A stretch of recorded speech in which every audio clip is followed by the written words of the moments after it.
యెషయా గ్రంథము మొదటి అధ్యాయము 10వ వచనం నుంచి 17వ వచనం వరకు ఉన్నటువంటి లేఖన భాగాన్ని మనం ధ్యానించాలి. ఈ మొదటి భాగంలో పోయిన ఆదివారం యెషయా గ్రంథం మొదటి అధ్యాయం మొదటి వచనం నుంచి 9వ వచనం వరకు మనం ధ్యానించాం. యెషయా గ్రంథానికి పరిచయాన్ని మనం చూసుకున్నాం. ఇప్పుడు 10వ వచనం నుంచి 17వ వచనం వరకు ఈ లేఖన భాగం దేని గురించి చెప్పబడుతుంది అంటే వేషధారణ. దేని గురించి చెప్పబడుతుంది? వేషధారణ, హిపోక్రసీ వేషధారణ భక్తిని గురించి చెప్పబడుతూ ఉంది. వేషధారణ అంటే ఏంటి అనే దానికి మనకి అర్థం కావాలంటే, సరైనటువంటి అర్థం మనకు కావాలి అంటే మత్తయి సువార్త 23వ అధ్యాయంలో ప్రభువైన యేసుక్రీస్తు వారు వేషధారణకి కేర్ ఆఫ్ అడ్రస్గా ఉన్నటువంటి పరిసయ్యులను గురించి యేసు ప్రభు మాట్లాడిన మాటను మనం చూస్తే 25వ వచనం నుంచి, అయ్యో వేషధారులైన శాస్త్రులారా, పరిసయ్యులారా, మీరు గిన్నెయు పల్లెమును వెలుపట శుద్ధి చేయుదురు, కానీ అవి లోపల దోపుతోనూ అజితేంద్రియత్వముతోనూ నిండి ఉన్నవి. వేషధారణ అంటే పరిసయ్యుల భక్తిని యేసుప్రభు పోలుస్తూ, మీరు గిన్నెను పల్లెమును వెలుపల శుద్ధి చేయుదురు కానీ వాటి లోపల దోపుతోనూ అజితేంద్రియత్వంతోనూ నిండి ఉన్నవి. పైకి మాత్రం ఆ పాత్రలు తలతలా మెరిసిపోతున్నాయి, కానీ లోపల దోపు, అజితేంద్రియత్వం, కుళ్ళిపోతున్నటువంటి బూజు పట్టినటువంటి కూరలతో పదార్థాలతో ఉన్నాయి లోపలేమో, కానీ పైకి మాత్రం తలతల మెరిసిపోతున్నాయి. 23వ వచనం చూడండి. అయ్యో వేషధారులైన శాస్త్రులారా, పరిసయ్యులారా. ఏంటంట? వేషధారులు. మీరు ఏం చేస్తున్నారంటే మీరు పుదీనాలోను సోపులోను జీలకర్రలోను 10వ వంతు చెల్లించి, 10వ వంతు ఈ దశంభాగం అంటారు కదా, వీళ్ళు పాత నిబంధన ప్రజలు.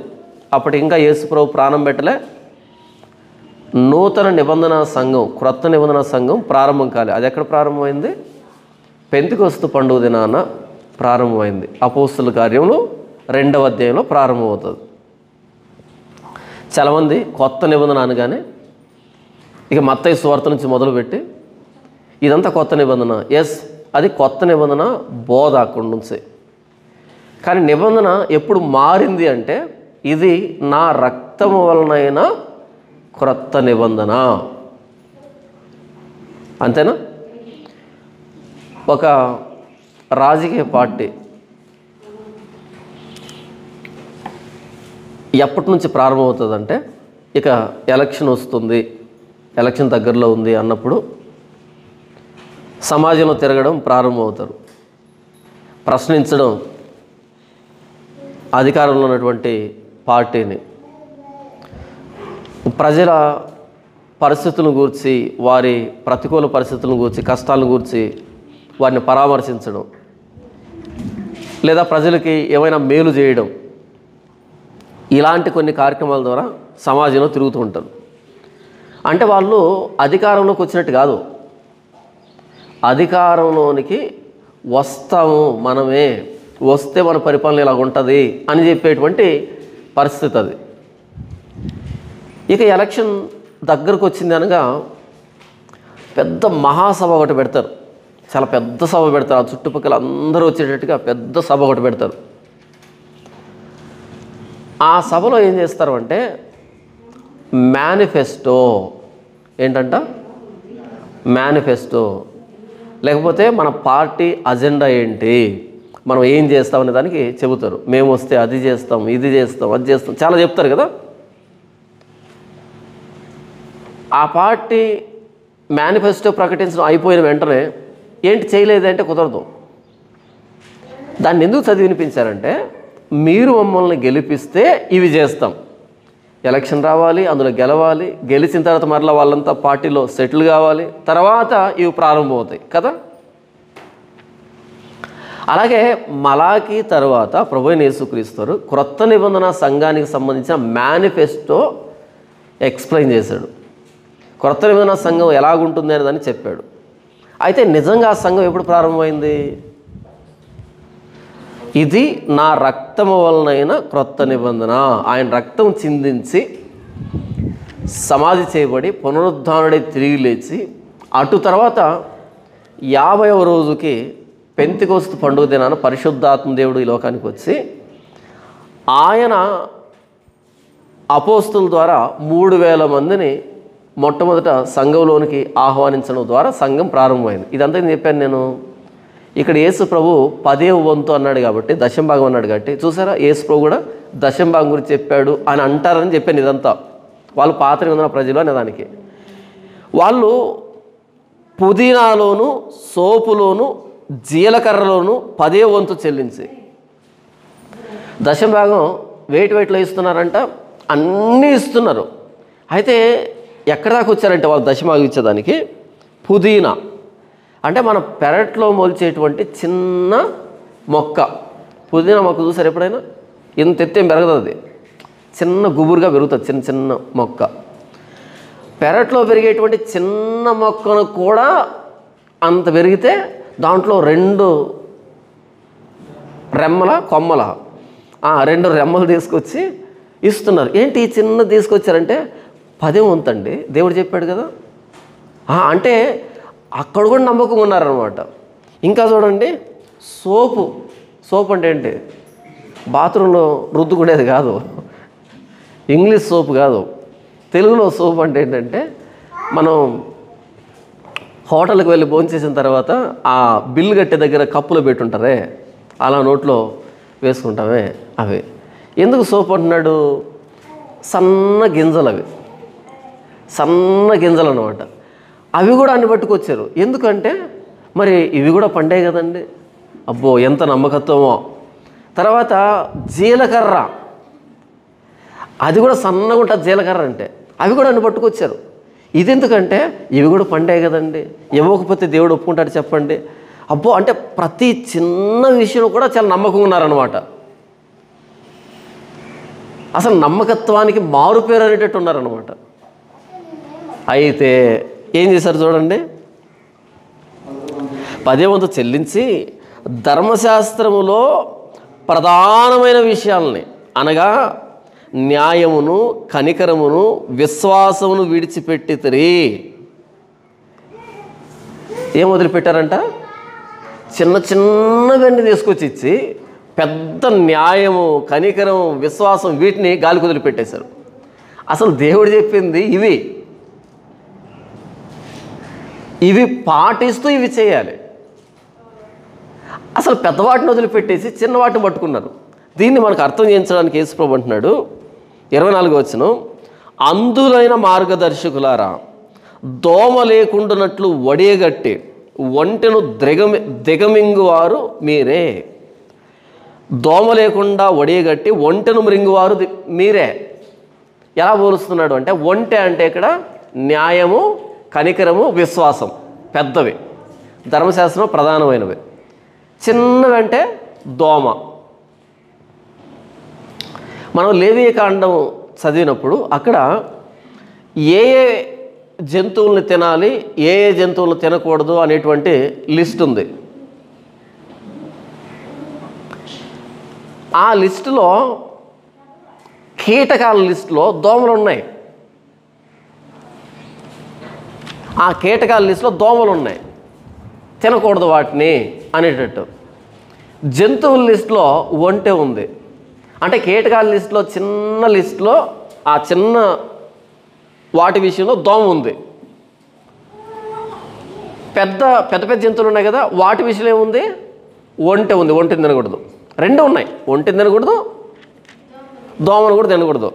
ఇప్పుడు మన వాళ్ళు ఏం చేస్తున్నారంటే, ఇంట్లో నూనె ఉంటుంది కదా, నూనెను వాడుకునేటప్పుడు అలా పోసుకోకుండా ఒక జాలి తీసుకొని లేదా ఒక క్లాత్ తీసుకొని దాంట్లో 1కి 2 సార్లు వడిగడుతున్నారంట. ఎందుకు అంటే దేవుడు ఏం చెప్పాడు?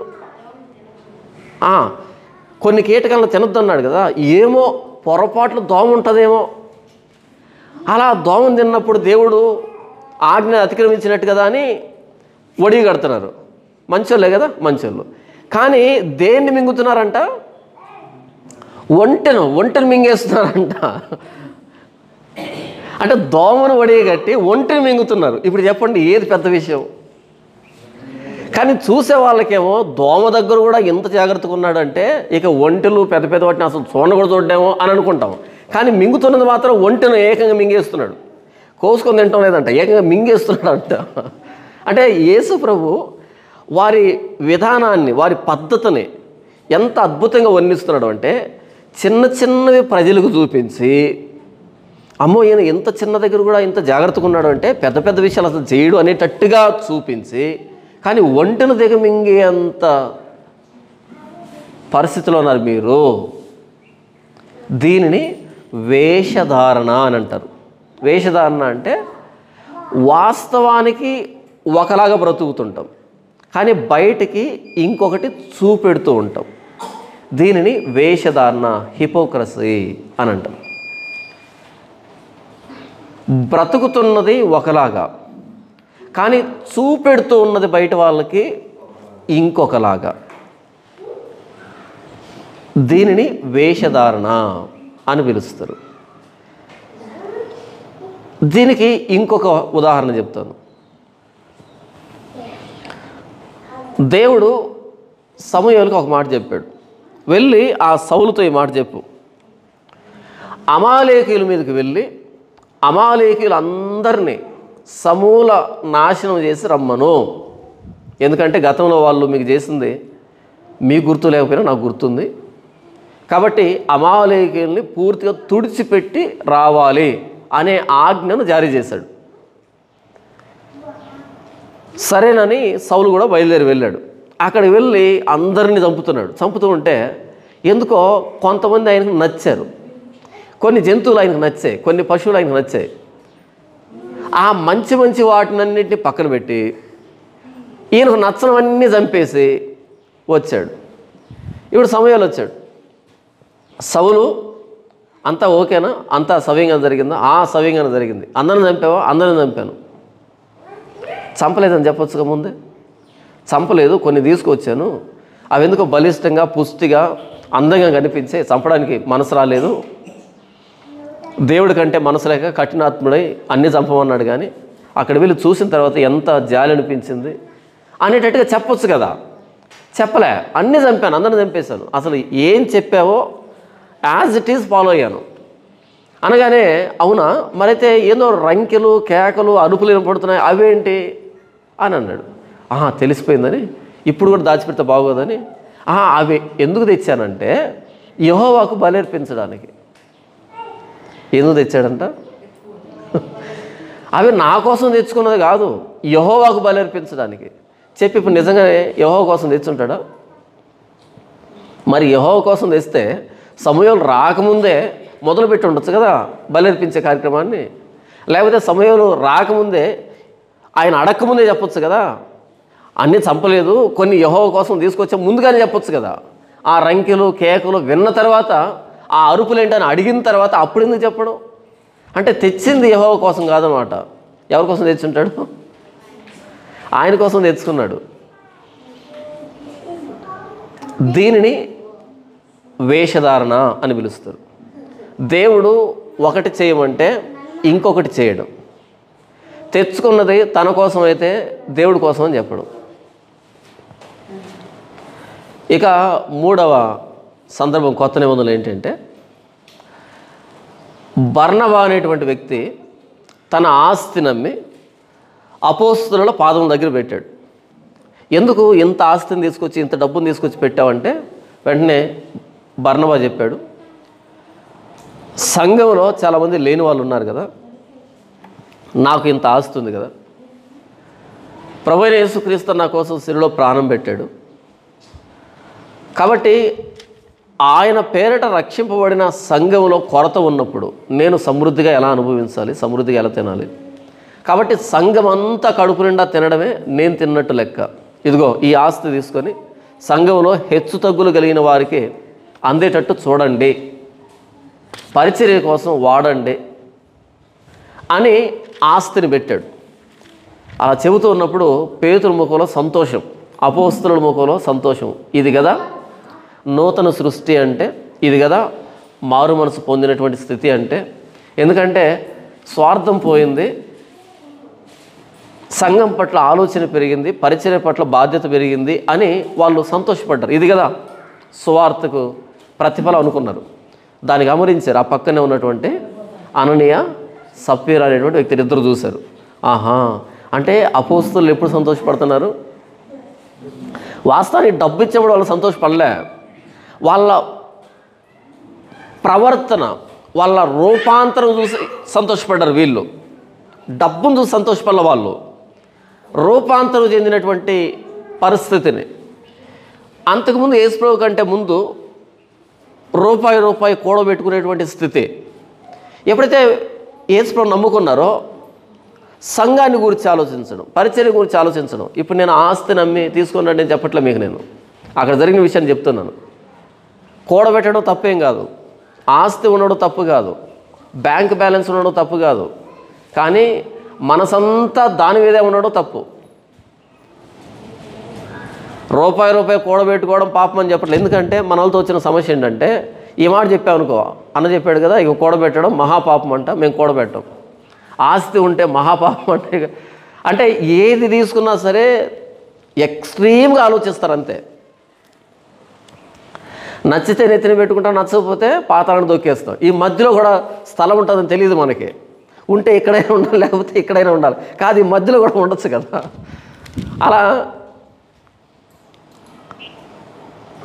కూడబెట్టచ్చు, ఆస్తి ఉండొచ్చు, సంపాదించవచ్చు, బ్యాంకులో బ్యాలెన్స్ ఉండొచ్చు, కానీ మన మనసును తీసుకెళ్ళి అక్కడ పెట్టకూడదు. దాన్ని సంపాదించేదానికి మన విలువల్ని తాకట్టు పెట్టకూడదు, మోసం చేయకూడదు, అన్యాయం చేయకూడదు. కష్టపడి ఎంత సంపాదిస్తావు అంత సంపాదించు, కానీ దేవునికి వ్యతిరేకంగా కాదు. కష్టపడిన దాన్ని ప్రభు సేవలో వాడే మనసు పెట్టుకొని సంపాదించు, అంతేగాని నాకే నేనే అనేటట్టు స్వార్థంగా ఉండొద్దు. అది చిన్న క్లారిటీ. సరే, పేతురు సంతోషపడ్డాడు, ఇది కదా రూపాంతరం అంటే అనేట్టుగా. వీళ్ళు ఏమనుకున్నారు, ఓహో ఆస్తి నమ్మి తెచ్చిస్తే పేతురు సంతోషపడ్డాడు, అపోస్తలులు సంతోషపడ్డారు, కాబట్టి మనం కూడా మార్కులు కొట్టేద్దాం అనుకున్న వీళ్ళిద్దరు. ఇంటికి వెళ్ళి ఆలోచించారు, ఏం చేద్దామంటే చేసేది ఏముండదు, మనకు స్థలం ఉంది కదా దాన్ని అమ్ముదాం. సరే అమ్మారు, ఆ డబ్బు వచ్చింది, దాన్ని తీసుకొని వచ్చి పేతురు పాదముల దగ్గర పెట్టాలి. అయితే తెచ్చే ముందు వీళ్ళకి ఒక ఆలోచన వచ్చింది, మనం అమ్మాం కదా, ఎంతే వచ్చిందని పేతురుకు తెలియదు కదా, కాబట్టి మనం ఎలా బ్రతకాలి? అసలు అమ్మమని పేతురు చెప్పలే, అపోస్తలులు చెప్పలే. ఆయనకు ఉంది కాబట్టి అమ్మాడు, అమ్మాలనిపించింది కాబట్టి అమ్మాడు. మీకెందుకు అంటే పులిని చూచి నక్క వాత పెట్టుకున్నట్టు. అలా వాతలు పెట్టుకుంటే పులి కాదు కదా నక్క.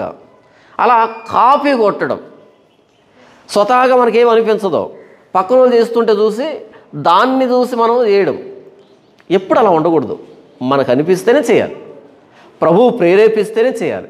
ప్రభువు ప్రేరేపించలేదా అస్సలు చేయకండి. చాలామంది నన్ను ప్రశ్న అడుగుతారు, అన్న ఖచ్చితంగా కానుక వేయాలన్నా చర్చిలో అంటే నేను చెప్తాను, నీకు ఈ ప్రశ్న వచ్చింది కాబట్టి దయచేసి నువ్వు కానుక ఇవ్వద్దు. ఎప్పుడు ఇస్తావంటే నీకై నీకు నేను సేవకు సహకరించాలి అని అనిపించే రోజు మాత్రమే ఇవ్వు. అది కూడా ఎంత అనిపిస్తే అంత ఇవ్వు. ఒక జీవితాంతం అనిపించలేదు, జీవితాంతం ఇవ్వద్దు. అర్థమైందా? ఎందుకంటే మొక్కుబడి ఏది చేయొద్దు. మోషే ప్రత్యక్ష గుడారాన్ని ఏర్పాటు చేస్తున్నప్పుడు దేవుడు అంటాడు, రాయబడుతుంది, ఎవరెవరి హృదయాలను యెహోవా ప్రేరేపించాడో, దేవుడు ప్రేరేపించాడో వాళ్ళందరూ తీసుకుని వచ్చారు అని. అందరూ కానుక తీసుకుని రండి అని చెప్పలే మోషే. ఇదిగో ఇదని చెప్పు, ఎవరెవరి హృదయాలను దేవుడు ప్రేరేపించాడో వాళ్ళు తీసుకొచ్చారు. అది పరిచర్య అంటే. అందరూ ఇవ్వాలి, అందరూ చేయాలి కాదు, కొందరికే ప్రేరేపణ దేవుడు ఇస్తాడు. అది మంచిది. కానీ ఈరోజు ఏమైంది, అందరు ఇవ్వాలి, ఇవ్వకపోతే నాశనం అవుతారు, శాపం వస్తుంది, ఇదే పరిస్థితి అయిపోయింది ఈరోజు. కాదు, అలా అననీయ సప్పీరాలను దేవుడు ప్రేరేపించలే, వాళ్ళు చూశారు పరిస్థితిని, కాపీ కొట్టే ప్రయత్నం చేశారు. అప్పుడు కొంచెం దాచిపెట్టుకున్నారు. అసలు అమ్మడం ఎందుకు, దాచిపెట్టుకోవడం ఎందుకు? సరే దాచిపెట్టుకుంటే దాచిపెట్టుకున్నారు, ఇబ్బంది ఏముంటుంది.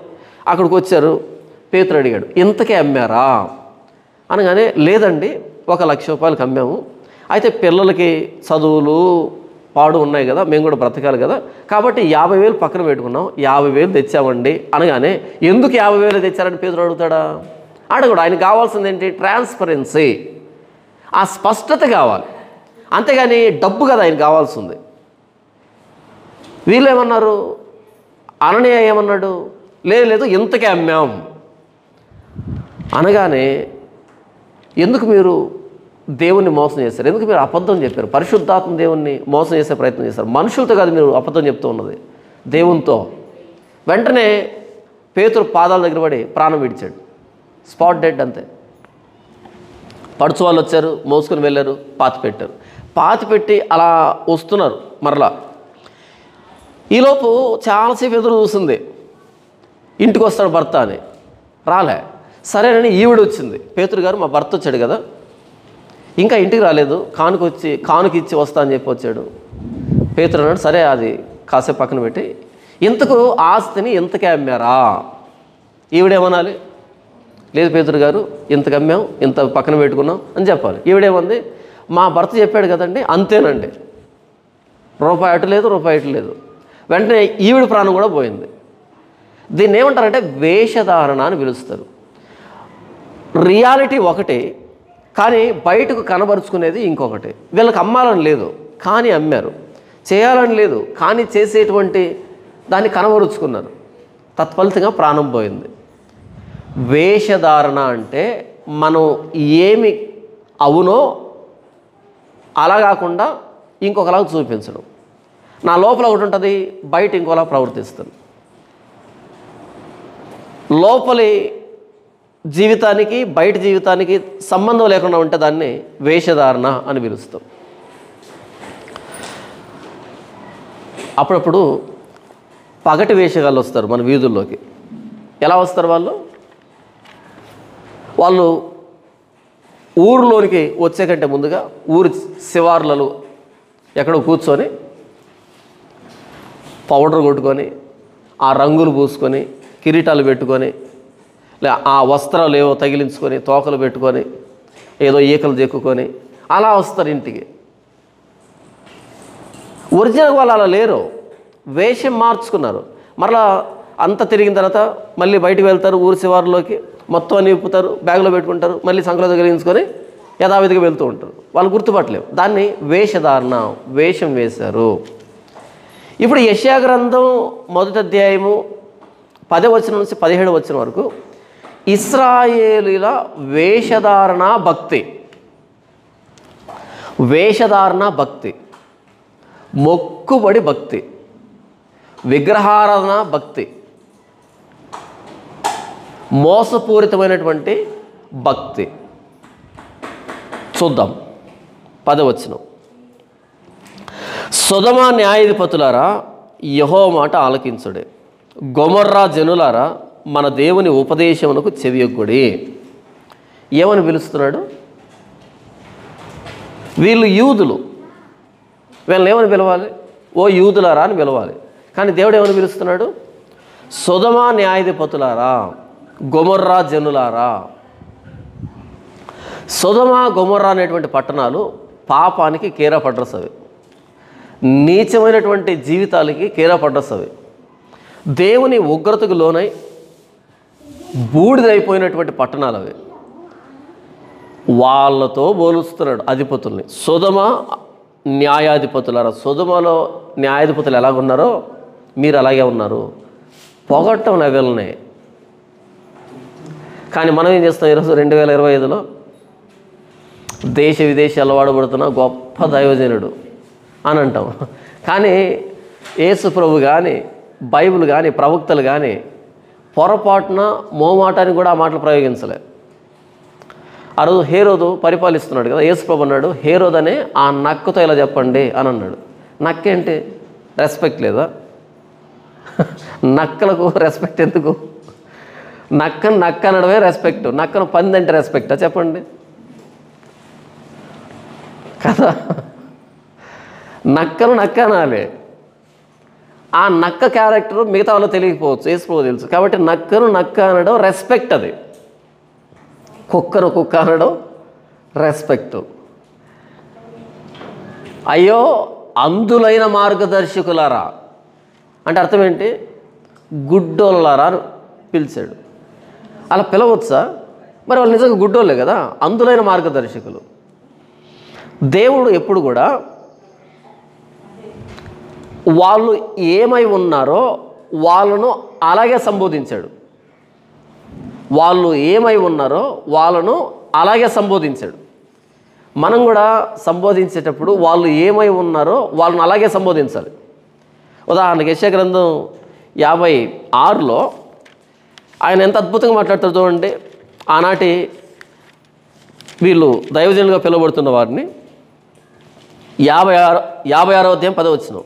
వారి కాపరులు గుడ్డివారు, వారందరూ తెలివిలేని వారు, వారందరూ మోగ కుక్కలు, మరుగలేరు, కలవరించుతూ పండుకొని వారు నిద్రాసక్తులు.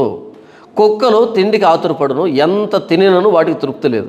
ఈ కాపరులు అట్టివారే, వారు దేన్ని వివేచింపజాలరు. ఏంటి కుక్కలతో పోలుస్తున్నాడా? కుక్కలతో పోల్చిన బాగుండు. మోగ కుక్కలు అంట. నేను ఇప్పటివరకు మూగ కుక్కను ఎప్పుడు చూడలే. కుక్కలకు మూగ ఉంటుందా? ఏమో ఉండొచ్చేమో నాకు తెలియదు. కానీ మూగ కుక్క అంటే అది కుక్క, కానీ అది మొరగలేదంట. మీరు చూసారా మూగ కుక్కని? నేను ఎప్పుడు చూడలేదు. మరి ఉందేమో, ఉంటాయేమో, అక్కడక్కడ పుడతాయేమో నాకు తెలియదు. కానీ కుక్కలతో పోల్చాడు ఆయన. ఎందుకని? కుక్క తిని తిని తిని తిని ఇక చాలులే, కడుపు నిండింది అనుకోదంటది. ఇక్కడ దాకా వచ్చేది అది తింటుంది. ఇక్కడ దాకా వచ్చేవద్ద తిన్నా మర్యాదే.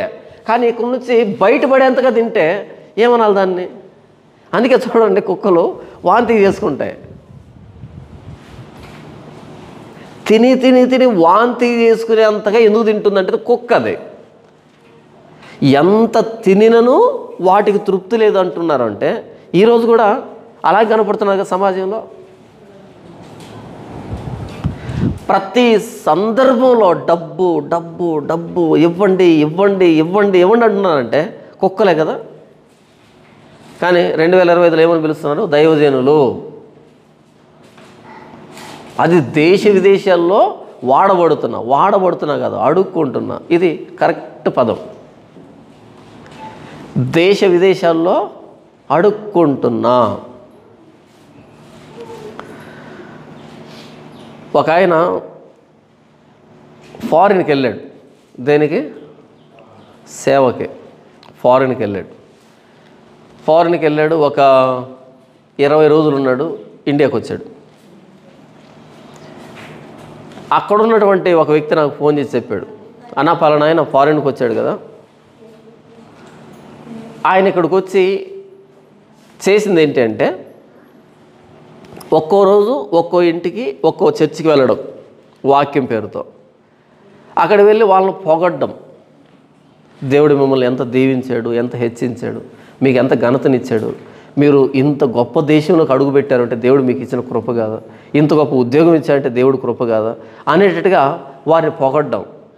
వెంటనే వాళ్ళు పొగిటప్పుడు ఏం చేస్తారు? అలా చెక్కు రాసి చెక్కు ఇస్తారనమాట. అలా 20 రోజులు గాను కనీసం ఒక 40 చెక్కులు తెచ్చుకున్నాడు ఇండియాకి. ఫారిన్కి ఎందుకు వెళ్తారంటే చెక్కుల కోసం. కాబట్టి ఇప్పుడు దేశ విదేశాల్లో వాడబడుతున్నా కాదు, దేశ విదేశాల్లో అడుక్కుంటున్నా. వాక్యం చెప్తే పర్లేదు, కానీ ఎందుకు ట్రిప్పులు వేస్తారంటే అడుక్కోవడానికి. ఈ కుక్కలు ఎంత తినను తృప్తి లేదు. ఇండియాలో ఉన్న అడుక్కోవడమే, ఫారిన్ వెళ్ళినా అడుక్కోవడమే. అక్కడికి వెళ్ళి ఏం చెప్తారు తెలుసా? మాది పేద సంఘం. ఏంటంట? మాది పేద సంఘం. పేద సంఘం అనగానే ఏం చేయాలి ధనికులంతా? ఇక్కడ నుంచి వెళ్ళేటప్పుడు ఫోటోలు తీసుకుని వెళ్తారు అక్కడ చూపించడానికి. చూడండి, this is my ministry, very poor ministry అని చెప్పుకోగానే వాళ్ళు డొనేషన్స్ ఇస్తారు, స్పాన్సర్షిప్ ఇస్తారు వాళ్ళు. తర్వాత మేము మా చర్చికి సంబంధించి ఈ కార్యక్రమం చేస్తున్నాం, ఆ కార్యక్రమం చేస్తున్నాం. మీరు సొదొమ న్యాయాధిపతుల్లాగా కనబడుతున్నారు. పొగడ్డా దేవుడు? అస్సలు పొగడ్డు. గొమొర్రా ప్రజల్లాగా ఉన్నారు. మీ న్యాయాధిపతులే సొదొమ న్యాయాధిపతులైతే మరి ప్రజలు గొమొర్రా ప్రజలే కదా. అలా పోల్చాడు. కానీ మనం ఎలా పోలుస్తాం? గొప్ప దైవజనుడు. లేదు, వాళ్ళు ఏం చేస్తున్నారో అలాగే మనం పిలవాలి. దేవుడే పిలిచాడు. కుక్కలు అని చెప్పాడు, నక్క అని పిలిచాడు యేసుప్రభు, వేషధారి అని పిలిచాడు. కాబట్టి వాళ్ళు ఏమై ఉన్నారో అలా పిలవకపోతే మనం కూడా వేషధారులం అవుతాం.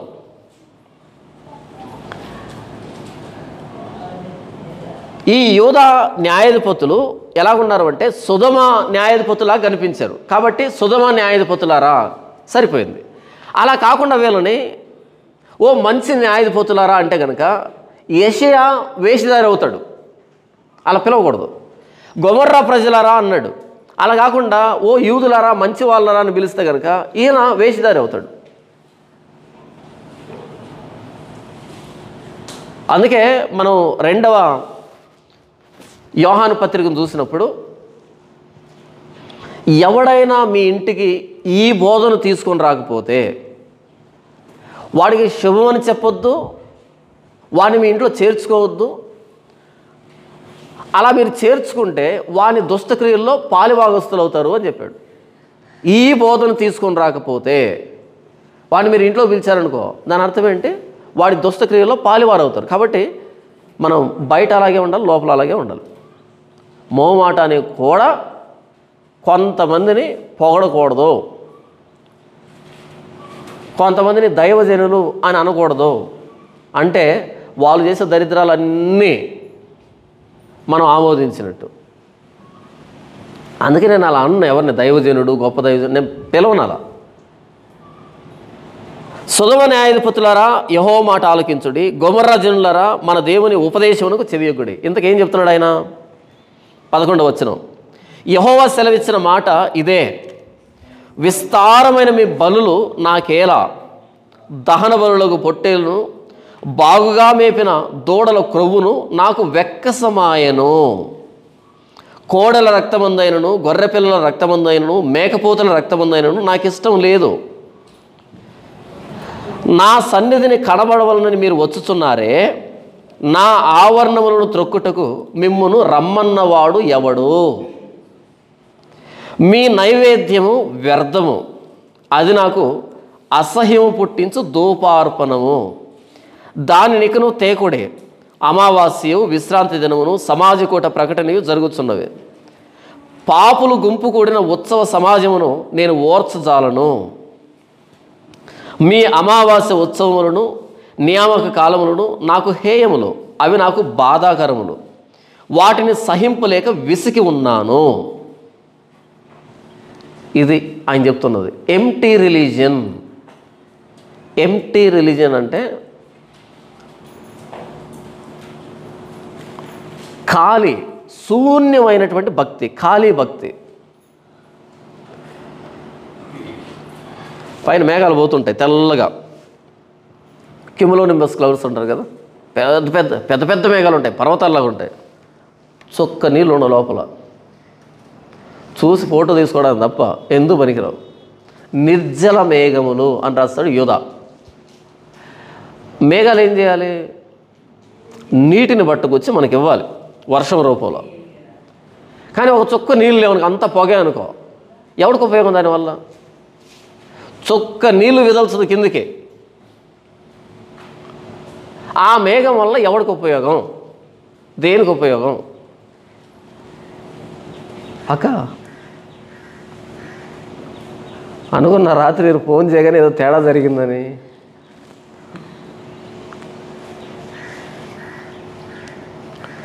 అవి మేఘాలు నీళ్ళనివ్వవు, వర్షాన్ని కుమ్మరించవు. అలాగే వీళ్ళు చేస్తున్నటువంటి బలులు, అర్పణలు, హోమాలు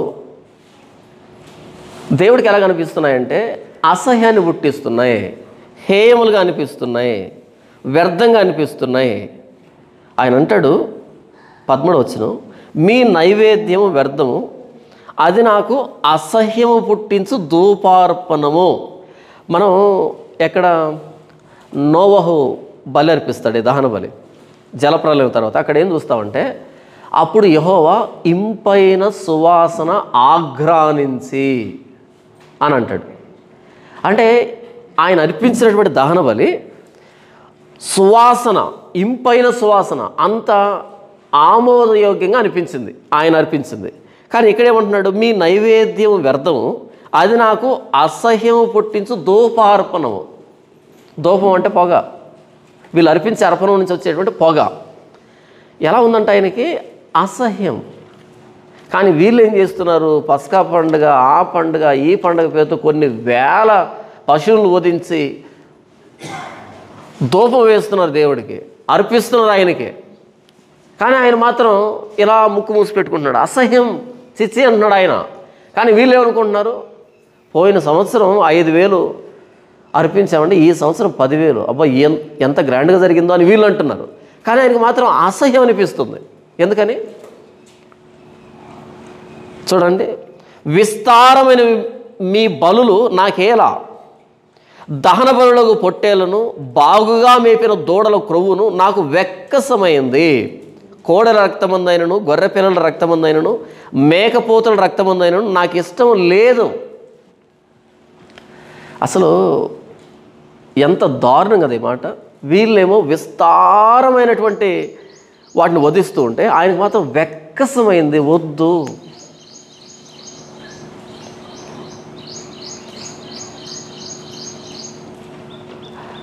పన్నెండవ వచనం, నా సన్నిధిని కనబడవాలని మీరు వచ్చుచున్నారే, నా ఆవరణములు త్రొక్కుటకు మిమ్మును రమ్మన్నవాడు ఎవడు. ఎంత భయంకరమైన మాట చూడండి. నా సన్నిధిలో కనబడాలని వస్తున్నారు కదా, నా ఆవరణాలని తొక్కడానికి మిమ్మును రమ్మన్నవాడెవడో. ఎందుకు వస్తున్నారు అసలు నా ఆవరణాలు తొక్కడానికి? ఎంత మాట అది, ఎంత భయంకరమైన మాట అది. దీన్నే మలాకి గ్రంథంలో, ఇక్కడ యెషయా గ్రంథంలో ఏ మాట అన్నాడు కదా, వీళ్ళ బతుకులు ఏమైనా మలాకి గ్రంథం వచ్చేటప్పటికి మారేమో చూస్తే, మలాకి గ్రంథంలో ఆయన అంటాడు, అంటే యాజకులతో అంటాడు ఆయన. చూడండి, మొదటి అధ్యాయము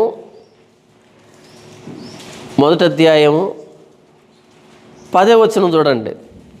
10వ వచనం, మీలో ఒకడు నా బలిపీఠం మీద నిరర్ధకముగా అగ్ని రాజబెట్టకుండానట్లు నా మందిరపు వాకిన్లను మూయువాడొకడు మీలో ఉండిన ఎడల ఎంత మేలు అంటున్నాడు ఆయన. అంటే అర్థం ఏంటంటే, మీరు బలిపీఠం తీసుకొచ్చి నిరర్ధకంగా అర్పించకుండా ఉండేటట్టుగా నా మందిరపు తలుపులు మూసేవాడు ఉంటే ఎంత బాగుండు అంటున్నాడు. గేట్లు ఏం రా అంటున్నాడు, గేట్లు వేయండి అంటున్నాడు ఆయన. ఇదే అవమానం అంటే. ముఖం మీద తలుపులు మూయమంటున్నాడు. అలా ముఖం మీద తలుపులు మూసే యాజకుడు ఉంటే ఎంత బాగుంటుంది అని అడుగుతున్నాడు. అంటే ఎవరు మూయట్లే. చూడండి, ఇంకా దరిద్రం ఏంటంటే 8వ వచనం, గుడ్డి దానిని తీసుకుని బలిగా అర్పించినడలా అది దోషం కాదా, కుంటి దానినైనను రోగం కలిగిన దానినైనను అర్పించినడలా అది దోషం కాదా అని అడుగుతున్నాడు. ఏం తీసుకొస్తున్నారంటే ఇంతకి మన వాళ్ళు, గుడ్డి మేకని, కుంటి పొట్టేలని, రోగం కలిగిన దాన్ని తీసుకొస్తున్నారంట. అది దేవుడికి ఇస్తున్నటువంటి గౌరవం. చూడండి 14వ వచనం, నేను ఘనమైన మహారాజునై ఉన్నాను, అన్యజనముల్లో నా నామం భయంకరమైనదిగా ఎంచబడుతున్నదని సైన్యములకు అధిపతి యెహోవా సెలవిస్తున్నాడు. కాబట్టి తన మందలో మగది ఉండగా యెహోవాకు మొక్కుబడి చేసి చెడిపోయిన దాన్ని అర్పించు వంచి కూడా శాపగ్రస్తుడు. ఆ రోజు దేన్ని మొక్కుబడి చేశాడంట దేవుడికి ఇస్తానని? మగదాన్ని మొక్కుబడి చేశాడంటే, ఇది ఇస్తా ప్రభు నీకని, నాకు పలానా కార్యక్రమం జరగాలి, అప్పుడు నీకు దీన్ని ఇస్తా అని చెప్పాడు. అయితే ఇది పెద్దదై బాగా పుష్టిగా బలంగా తయారైంది. ఆ బలి అర్పించే రోజు వీడికి అనిపించింది, ఇంత 20 కేజీలు పడే దీన్ని తీసుకుని వెళ్ళి ఆ బలిపీఠ మీద పెట్టి అగ్నిపాలు చేస్తే ఎవరికి ఉపయోగం చెప్పు? కాబట్టి ఏం చేశాడు, ఇంకో దాన్ని తీసుకొచ్చాడు.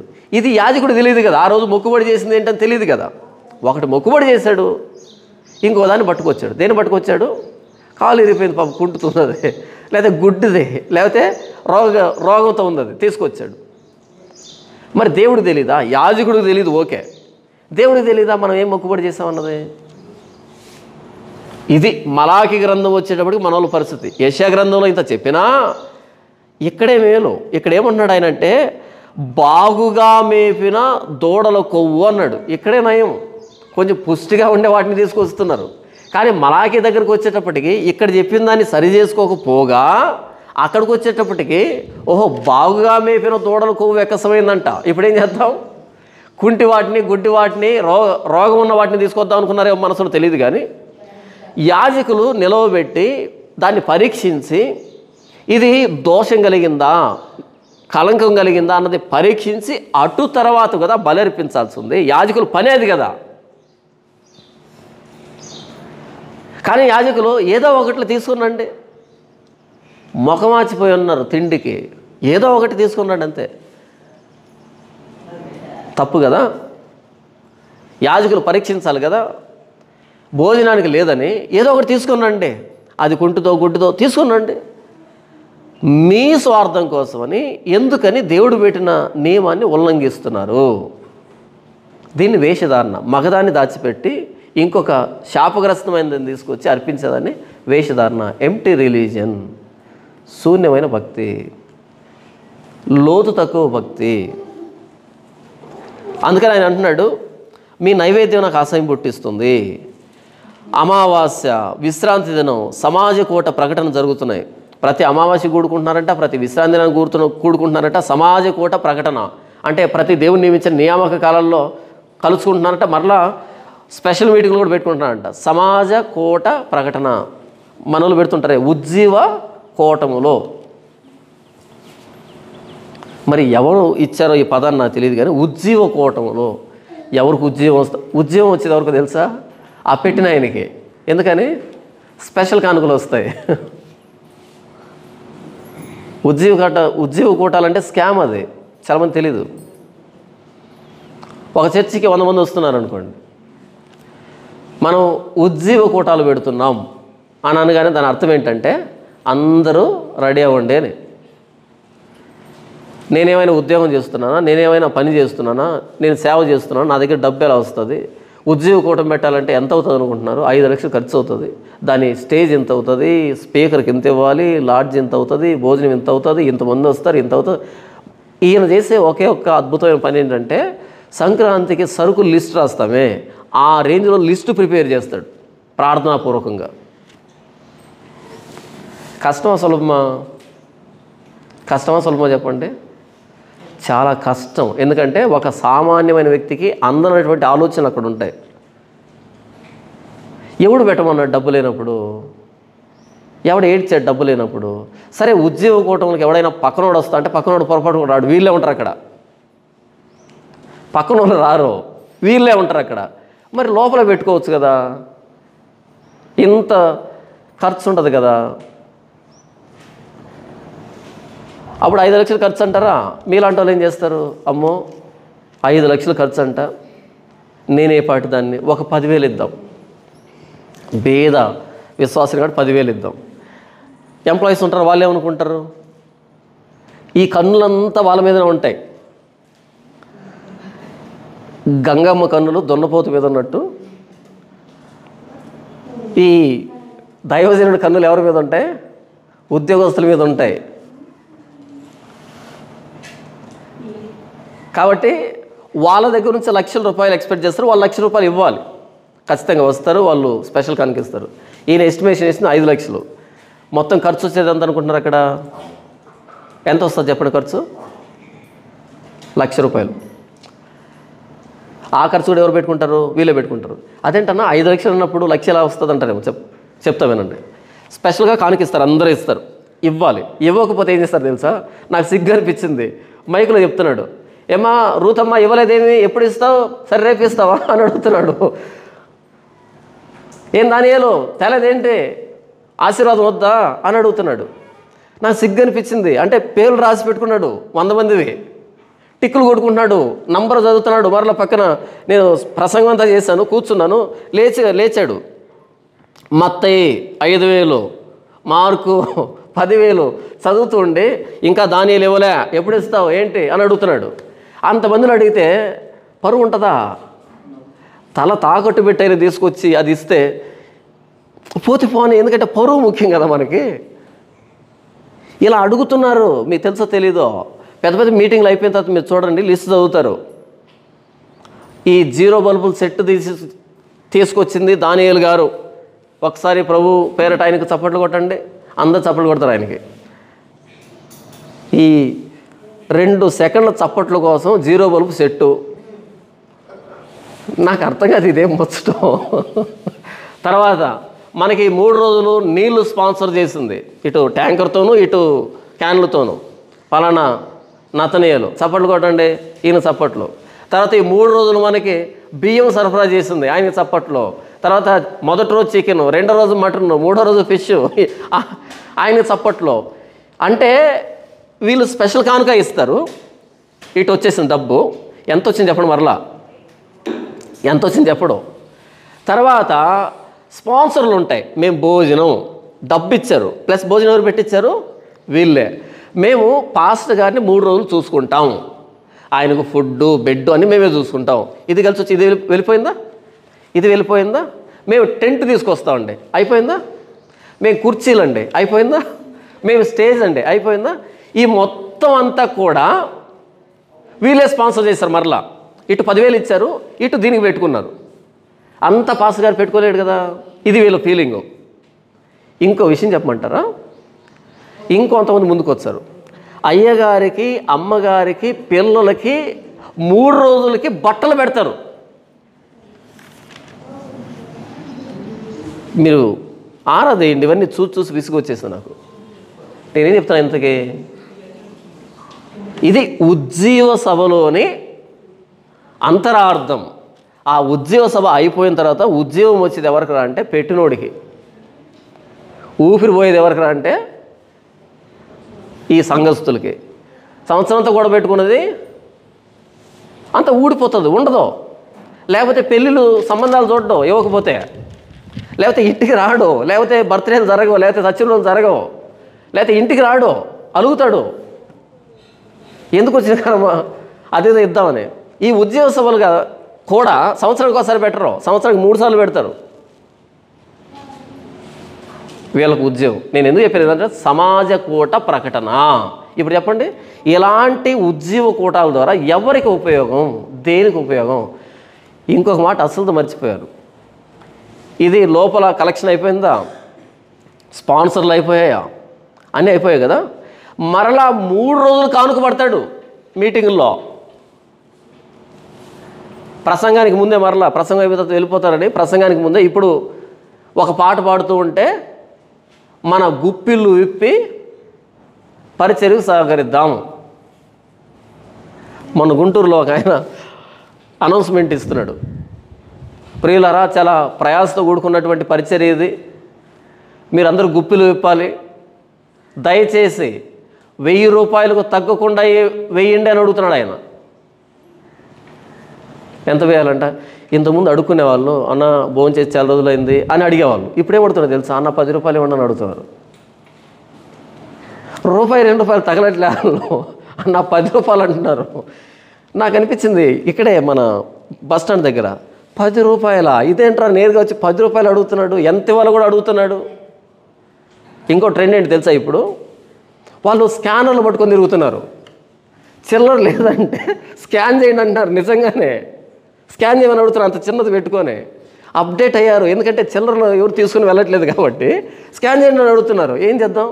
మిస్ అయ్యేదానికి లేదు. అప్పుడైనా మిస్ అవుతూ ఉన్నాం చిల్లర లేదని. ఇప్పుడు చిల్లర లేకుండా పర్లేదు, స్కాన్ చేసి. ఈరోజు అడుగుతున్న కానుకలు ఏంటంటే 1000 రూపాయలకు తగ్గకుండా వేయాలంట. ఇంకో మాట ఏమన్నట్టు తెలుసా, మీ చెవులకి ముక్కులకు ఉన్నటువంటి బంగారు ఆభరణాలు కూడా వేయమని అడుగుతున్నాడు ఆయన. గుంటూరులో జరిగింది ఇది. చెవులకి ముక్కులకి ఉండేటువంటి మెల్ల ఉండేటువంటి ఆభరణాలు కూడా వేయండి, నిలువు దోపిడీ వేయాలంట. అదేంటి నిలువు దోపిడీ అన్నది పాత రోజుల్లో దారి దోపిడీ చేసే వాళ్ళకి చేస్తున్నారు. వాళ్ళు రూపాంతరం చెందారు. మా ఊరిలో అంటే మా ఊరు నుంచి ఇంకో ప్రాంతానికి వెళ్ళే దగ్గర, మేము స్కూల్కి వెళ్ళే దగ్గర మధ్యలో ఒక చింతమాను ఉంటుంది. దాని పేరేంటి తెలుసా, దొంగ చింతమాను. చింతమాను దొంగతనం చేస్తుందా? చేయదు కదా. మనం చింతకాయ దొంగతనం చేస్తాం కానీ చింతమాను దొంగతనం ఏంటి? నేను అడిగాను ఒకరోజు, అదేంటి నాన్న, ఎవరైనా ఫోన్ చేసి ఎక్కడున్నారంటే దొంగ చింతమాను దగ్గర ఉన్నా అంటే అదొక అడ్రస్ అనమాట. ఇదో దొంగ చింతమాను నుంచి ఒక 5 నిమిషాలు ప్రయాణం జరిగింది, దొంగ చింతమానికి ఇంకా 2 నిమిషాల్లో వెళ్తాను. దొంగ చింతమాను ఇప్పటికి ఉంది. అది పోయినా సరే దొంగ చింతమాని. ఎందుకంటే అదంతా అప్పట్లో అడవిలాగా ఉండి ఆ దారి దోపిడీ చేసేటప్పుడు దొంగలంతా ఆ చింతమాని కింద ఉండేవాళ్ళంట అప్పట్లో. అందుకని ఆ దారి దోపిడీ చేసేవాళ్ళు ఉన్నారు కాబట్టి దాన్ని దొంగ చింతమాని ఇప్పటికే దొంగ చింతమాని. పాపం అది ఏ రోజు దొంగతనం చేసింది కాదు. ఆ దారి దోపిడీ చేసే దొంగలందరూ కలిసి ఇప్పుడు ఉజ్జీవ కూటములు పెట్టే దాంట్లో నిమగ్నం అయిపోయారు, రూపాంతరం చెందారు అంతే. ఏంటి, ముక్కుల్లో ఉన్న బంగారం, చెవుల్లో ఉన్న బంగారం, మెల్లో ఉన్న బంగారం నిలువు దోపిడీ వేయాలంట. దోపిడీ ఏంట్రా నా తెలియకడుగుతాను. ఎంత కానుక ఇవ్వాలి, ఏమి కానుక ఇవ్వాలి, ఎందుకు చెప్తున్నావు? అది కూడా మైకులు ఎందుకు చెప్తున్నావు? అది కూడా పబ్లిక్ మీటింగ్లు ఎందుకు చెప్తున్నావు? ఇప్పుడు 4 గోడల మధ్య అనుకో, సర్లే మీరు 10 మంది వస్తున్నారు, నేను బతకాలంటే 10 మంది అనేటట్టుగా మనం ఏదో మాట్లాడుకుంటాం కాసేపు. మీకు నచ్చితే ఉంటుంది, నచ్చపోతే అది మన మధ్య అయిపోతుంది, ఇంటి సమస్యది. దీన్ని మైకులో చెప్పి కెమెరాలో రికార్డ్ చేసి ప్రపంచాన్ని పంపిస్తే ఇంతకు నీ ఉద్దేశం ఏంటి? సమాజ కూట ప్రకటన జరుగుతున్నాయి క్రైస్తవ్యంలో. మనం ఏమనుకుంటామంటే దేవుడి కోసం అనుకుంటాం, మనం ఏమనుకుంటామంటే సువార్త వ్యాప్తి కోసం అనుకుంటాం. కాదు, చర్చ్ బ్రాండ్ వాల్యూను పెంచుకోవడం కోసం. నంబర్ 1, ఎందుకు మీటింగ్లు పెడతారంటే చర్చ్ పేరు అందరికి తెలియడానికి, పలానా దగ్గర ఒక చర్చ్ ఉందని తెలియడానికి అడ్రస్.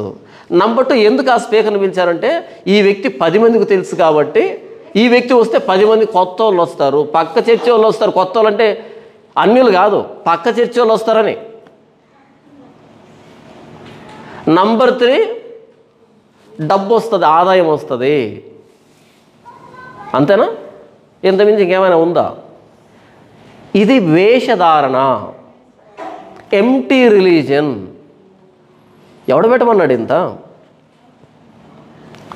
ఇదంతా భారం సగటు విశ్వాసం మీద పడుతుంది. ఇదంతా బయటోళ్ళు గమనిస్తున్నారు, బయటోళ్ళు చూస్తున్నారు. అరే ఇంత దోపిడీ చేస్తున్నారేంటి, ఇంత దోపిడీ చేస్తున్నారేంటి అని బయటోళ్ళు క్రైస్తవైన అపార్థం చేస్తున్నారు. క్రీస్తుకు మహిమ రావట్లే, క్రీస్తుకు అవమానం జరుగుతుంది ఉజ్జీవ సభల్లో. ఒక సహోదరుడు ఉన్నాడు, ఉజ్జీవ సభలు పెట్టాడు, నన్ను స్పీకర్గా పిలిచాడు. వెళ్ళాను, వాక్యం చెప్పాను, 2 రోజులు వాక్యం చెప్పాను. చెప్పిన తర్వాత నేను వేదిక దిగి కిందకు వచ్చి కూర్చున్నా. ఆయన కూర్చొని చెవి దగ్గరకు వచ్చి, అన్న మీరు ఉజ్జీవ ప్రసంగికులని పిలిచాను కానీ మీరు ఉజ్జీవ ప్రసంగికులు కాదన్నా అన్నాడు. నాకు ప్రాణం చివుక్కుమంది, ఇదేంటి ఎంత మాట అనేసాడు అని ఇక నాకు చాలా బాధ అయిపోయింది. ఇదేంటి ఇంత మాట అన్నాడు. చాలామంది వచ్చారు, అన్న అద్భుతంగా వాక్యం చెప్పారు, మేము ఎప్పుడు వాక్యం వినలేదన్నా అని చాలామంది పొగిడారు.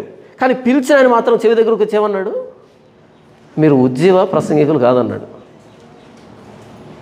మనసు తమాయించుకొని అక్కడ కూర్చొని కష్టంగా భోంచేసి మళ్ళీ రూమ్కి వచ్చిన తర్వాత అడిగాను, అన్న నన్ను ఉజ్జీవ ప్రసంగికుడు కాదన్నావు కదా, ఉజ్జీవ ప్రసంగికుడు అంటే ఏంటన్నా అన్న. ఆయన అన్నాడు, ఉజ్జీవ ప్రసంగికుడు అంటే ప్రతి 2 నిమిషాలకు ఒకసారి హల్లెలూయా అనాలన్నా, అందరూ గట్టిగా బిగ్గరగా చప్పట్లు కొట్టి దేవుని మహిమపడదాం అనాలన్నా, మైకు లేదేమో అనేటట్టుగా అరవాలన్నా, అదన్న ఉజ్జీవ ప్రసంగికుడు అంటే అన్నాడు. మైకు లేకపోతే ఎలా అరుస్తామో గొంతు చించుకొని అలా అరవాలంట. పదే పదే ఏం చేయాలంట? చప్పట్లు కొట్టించాలంట, పదే పదే హల్లెలూయా చెప్పాలంట. అదన్న ఉద్యోగ ప్రసంగికుడు అంటే అన్నాడు. వెటకారంగా అన్నాడులేండి ఆయన. మీరు ఈ చివరి నుంచి ఆ చివరి దాకా వాక్యం చెప్పారు, ఇవన్నీ లేవని పాపం వెటకారంగా అన్నాడు. అది ఉద్యోగ ప్రసంగం అంటే. మీరు చూడండి, ఉద్యోగ సభల్లో ఇవే ఉంటాయి. అందరూ 2 చేతులు ఆకాశం వైపు ఎత్తి. ఎందుకు ఎత్తాలి ఆకాశం వైపు? ఎందుకు? దేవుడు ఏమైనా హస్త సాముద్రికం నేర్చుకున్నాడా? మన రేఖలు ఏమైనా చూస్తాడా? అంటే ఏదో ఒకటి చేయించాలా, అన్న నిలవబెట్టాలా, పాటలు పాడాలా, దొర్లించాలా, అరిపించాలా, మాటి మాటికి హల్లెలూయా, మాటి మాటికి హల్లెలూయా. మొన్నకైనా వైజాగ్లో మీటింగ్ పెట్టాడు, అంటున్నాడు, ఎంతమంది సంతోషంగా ఉన్నారు? హల్లెలూయా చెప్పండి అన్నాడు. సంతోషంగా ఉంటే హల్లెలూయా ఎందుకు చెప్పాలి? అందరూ హల్లెలూయా అన్నారు. టిఫిన్ తినలేదా అన్నాడు. మళ్ళీ హల్లెలూయా చెప్పాలంట. అంటే కొంచెమే తిన్నారా? మళ్ళీ హల్లెలూయా. అలా కాదు, ఇక్కడి నుంచి బస్ స్టాండ్ దాకా వినపడాలా, చెప్పండి హల్లెలూయా. ఎందుకు? హల్లెలూయా అనే పదానికి అర్థం ఏంటి? దాన్ని ఎందుకు అంత బిగ్గరగా చెప్పాలి? టిఫిన్ తింటే ఎందుకు చెప్పాలి? తినకపోతే ఎందుకు చెప్పాలి? లేదా సంతోషంగా ఉండేది చెప్పాలి? అందుకు కాదు కదా చెప్పాల్సింది. నేనేం చెప్తున్నానంటే, రచ్చ, కేకలు, అల్లరి, దీన్నే ఉద్యోగ సభ అంటారు. అలా కాకుండా ఈ చివరి నుంచి ఆ చివరికి వాక్యం చెప్పాను ఎవరికి నచ్చదు. ఎందుకంటే ఉద్యోగం అంటే మళ్ళీ బ్రతకాలంట. దేంట్లో? అల్లరిలో. సమాజ కూట ప్రకటన జరుగుతున్నాయి. దేవుడు అంటున్నాడు చూడండి, అమావాస్య విశ్రాంతి దినం సమాజ కూట ప్రకటన జరుగుతున్నాయి అని ఆయన ఏమంటున్నాడంటే, ఆ ఉద్యోగ సభలను ఏమంటున్నాడు అంటే, పాపులు గుంపు కూడిన ఉత్సవ సమాజమును నేను ఓర్చజాలను. ఏంటంట? పాపులు గుంపు కూడిన ఉత్సవ సమాజాన్ని నేను ఓర్చజాలను. ఆయనే ఓర్చుకోలేకపోతే మనం ఎందుకు ఓర్చుకోవాలి? అవునా? ఇప్పుడు మనం ఇలా మాట్లాడేమనుకో అంటాడు, అంటే ఉద్యోగ సభలన్నీ తప్ప. చూడు ఎలా మాట్లాడుతున్నాడు జానపాలంటే, నేను కాదు, కొన్ని వేల సంవత్సరాల క్రితం దేవుడు మాట్లాడుతున్నాడు. ఎందుకురా మీరు మీటింగ్లు పెడుతున్నారు? ఎవరి కోసం పెడుతున్నారు? ఒక వ్యక్తి వచ్చి ఆ మీటింగ్లో కూర్చొని నాకు యేసు ప్రభు అర్థమయ్యాడు అనేటువంటి వాక్యం ఎప్పుడైనా చెప్పారా? ఎవడి స్థాయిలో వాడు దోచుకోవడం తప్ప. ఈ వస్తారు కదా పెద్ద పెద్ద స్పీకర్లు వస్తారు కదా, పెద్ద పెద్ద భిక్షగాళ్ళు వస్తారు కదా, 3 రోజులు మీటింగు. 3 రోజులు మీటింగ్ అంటే వీళ్ళు ఏం చేస్తారు తెలుసా? ఫోన్లోనే మాట్లాడతారు ఇవన్నీ. నేను ఇన్వైట్ చేస్తాను అనుకోండి ఉదాహరణకి, అక్కడి నుంచి ఫోన్లో మాట్లాడతాడు ఆయన. మొదటి 2 రోజులు కానుక మీకు, ఎవరికి? పిలిచినోడికి. ఎందుకంటే ఫస్ట్ రోజు సెకండ్ రోజు రారు, తక్కువ వస్తారు జనాలు. మొదటి రోజు 2 రోజులు ఎవరు తీసుకుంటారు కానుక? మీరు తీసుకోండి. 3వ రోజు కానుక నాకు. ఓకేనా? డీల్ ఓకేనా? అదేంటది? మీటింగ్కి వచ్చేటప్పుడు ఏ అంశం మీద మాట్లాడమంటావు, అక్కడ పరిస్థితులు ఏంటి, ఇలాగ మాట్లాడుకోవాలి. అలాగే మాట్లాడుకునేది. ఏం మాట్లాడుకుంటారంటే, మొదటి 2 రోజులు మీకు, 3వ రోజు నాకు. ఇదే మాట్లాడుకోవాల్సింది. నేను అబద్ధం చెప్పట్లేదు, నిజంగా జరిగేది ఇదే. ఇది దేవుడికి మహిమ అని ఎలా అనుకుంటున్నాం? ఇక్కడ రాయబడింది, పాపులు గుంపు కూడిన ఉత్సవ సమాజమును నేను ఓర్చజాలను. ఆయన నచ్చట్లేదే. మీకు నచ్చిందా ఇప్పుడు ఇంతవరకు నేను చెప్పింది? ఇంతవరకు నేను చెప్పింది మీకేమైనా నచ్చిందా? నేను అన్నీ అనుభవించాను, చూశాను. ఓ ప్రాంతానికి మీటింగ్కి వెళ్ళాను, ఉద్యోగ సభలకు వెళ్ళాను. అందరూ ఉద్యోగ సభలు అంటే స్వార్థంతో పెట్టట్లే, కానీ చాలామంది 99% మంది అందుకే పెడుతున్నారు, స్వార్థంతోనే. అక్కడికి వెళ్ళాను. వెళ్ళగానే ఇక్కడ ఒక చర్చ్ ఉంది, దీనికి ఒక 200 అడుగుల దూరంలో అక్కడ ఒక చర్చ్ ఉంది, దానికి ఒక 200 అడుగుల దూరంలో ఇంకో చర్చ్ ఉంది, దానికి ఒక 200 దూరంలో ఇంకో చర్చ్ ఉంది, ఇంకో చర్చ్ ఉంది, ఇంకో చర్చ్ ఉంది. ఈ చర్చి ముందు వైపు పెద్ద బ్యానర్ వేశారు, వర్తమానికులు పాస్టర్ జాన్పాల్ కడప అని రాశారు. దాన్ని దాటుకొని రావాలి కదా నేను, ఆ చర్చిని దాటి వచ్చేటప్పుడు అక్కడ కూడా పెద్ద బ్యానర్ ఉంది, అక్కడ కూడా వర్తమానికులు ఇంకొక అయ్యగారి పేరు ఉంది. ఇంకో చర్చి దగ్గర కూడా అదే ఉంది. డేట్లు ఏంటి? 9, 10, 11. అది 9, 10, 11, 9, 10, 11, 9, 10, 11. ఎంత దూరంలో ఉన్నాయి? ఒక చర్చి 200 అడుగుల దూరంలో ఉన్నాయి. విషయం ఏంట్రా అంటే, ఇక్కడ 9, 10, 11 మీటింగ్ పెడుతున్నాడు, ఉద్యోగ సభలు పెడుతున్నాడు కదా, ఆ డేట్లో అక్కడ లేదనుకో, పొరపాటున 2 ఇటు వస్తే ఆ ఇద్దరి కానుక ఇటు వస్తే, లేదా ఇక్కడ వాక్యం చెప్పిన వ్యక్తి వాక్యం ఈ ఇద్దరికి నచ్చి రేపటి నుంచి ఇక్కడికే వస్తే, ఆహా మనం కూడా ఉద్యోగ సభ పెడదాం 9, 10, 11 ఆ కానుకంతా మనకే. అక్కడ ఉద్యోగ సభ, అక్కడ ఉద్యోగ సభ. అడిగాను నేను, మొత్తం ఎన్ని చర్చలు ఉంటాయన్నా అంటే ఉండేది మొత్తం 500 గడపలు. ఎన్ని చర్చలు ఉంటాయంట? 10 చర్చలు ఉన్నాయంట. 500 గడపలకి 10 చర్చలు ఉన్నాయంట. అందరు క్రిస్టియన్స్ కాదు, ఇది ఎవడిష్టం వాడిది. అదే రోజులో ఉద్యోగ సభ.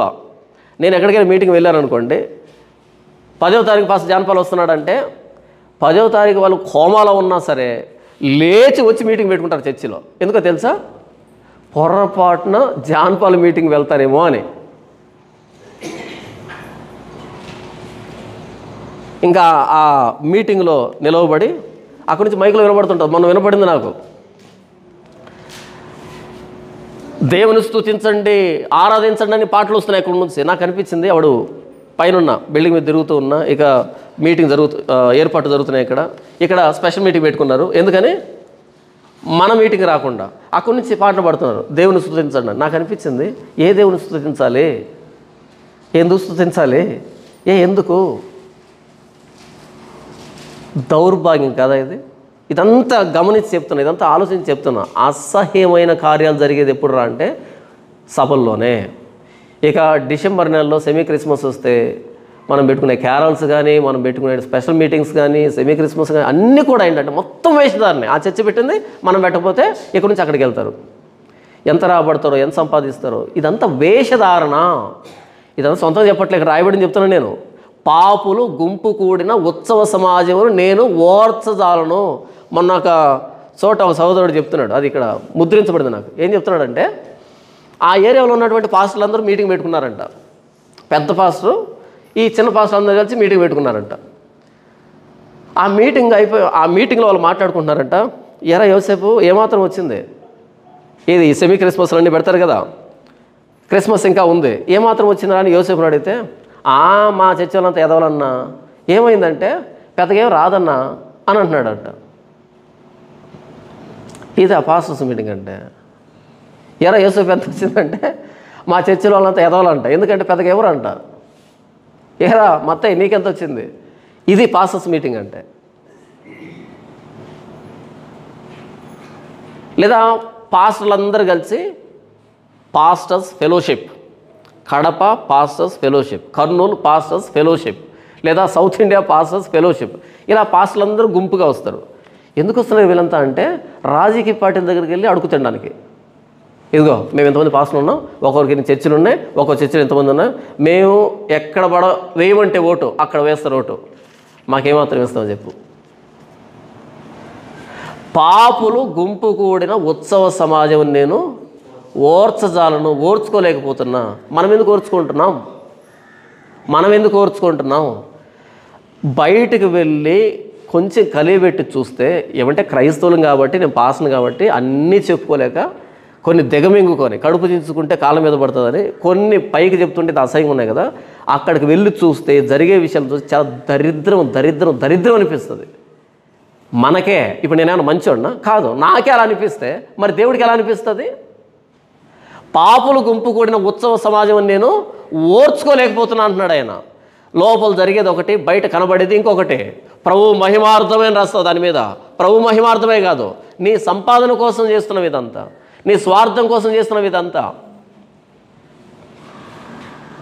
మన స్పాన్సర్ని, మన ప్రోగ్రామ్ని స్పాన్సర్ చేయండి, ఎందుకంటే నశించిపోతున్న ఆత్మలకు సువార్త అందాలంటాడు.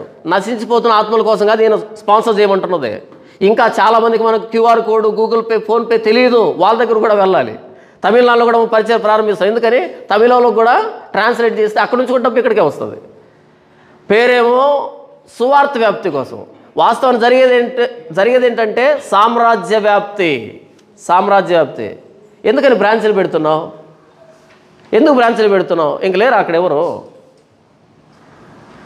ఆ డబ్బు ఎందుకు వెళ్ళాలి?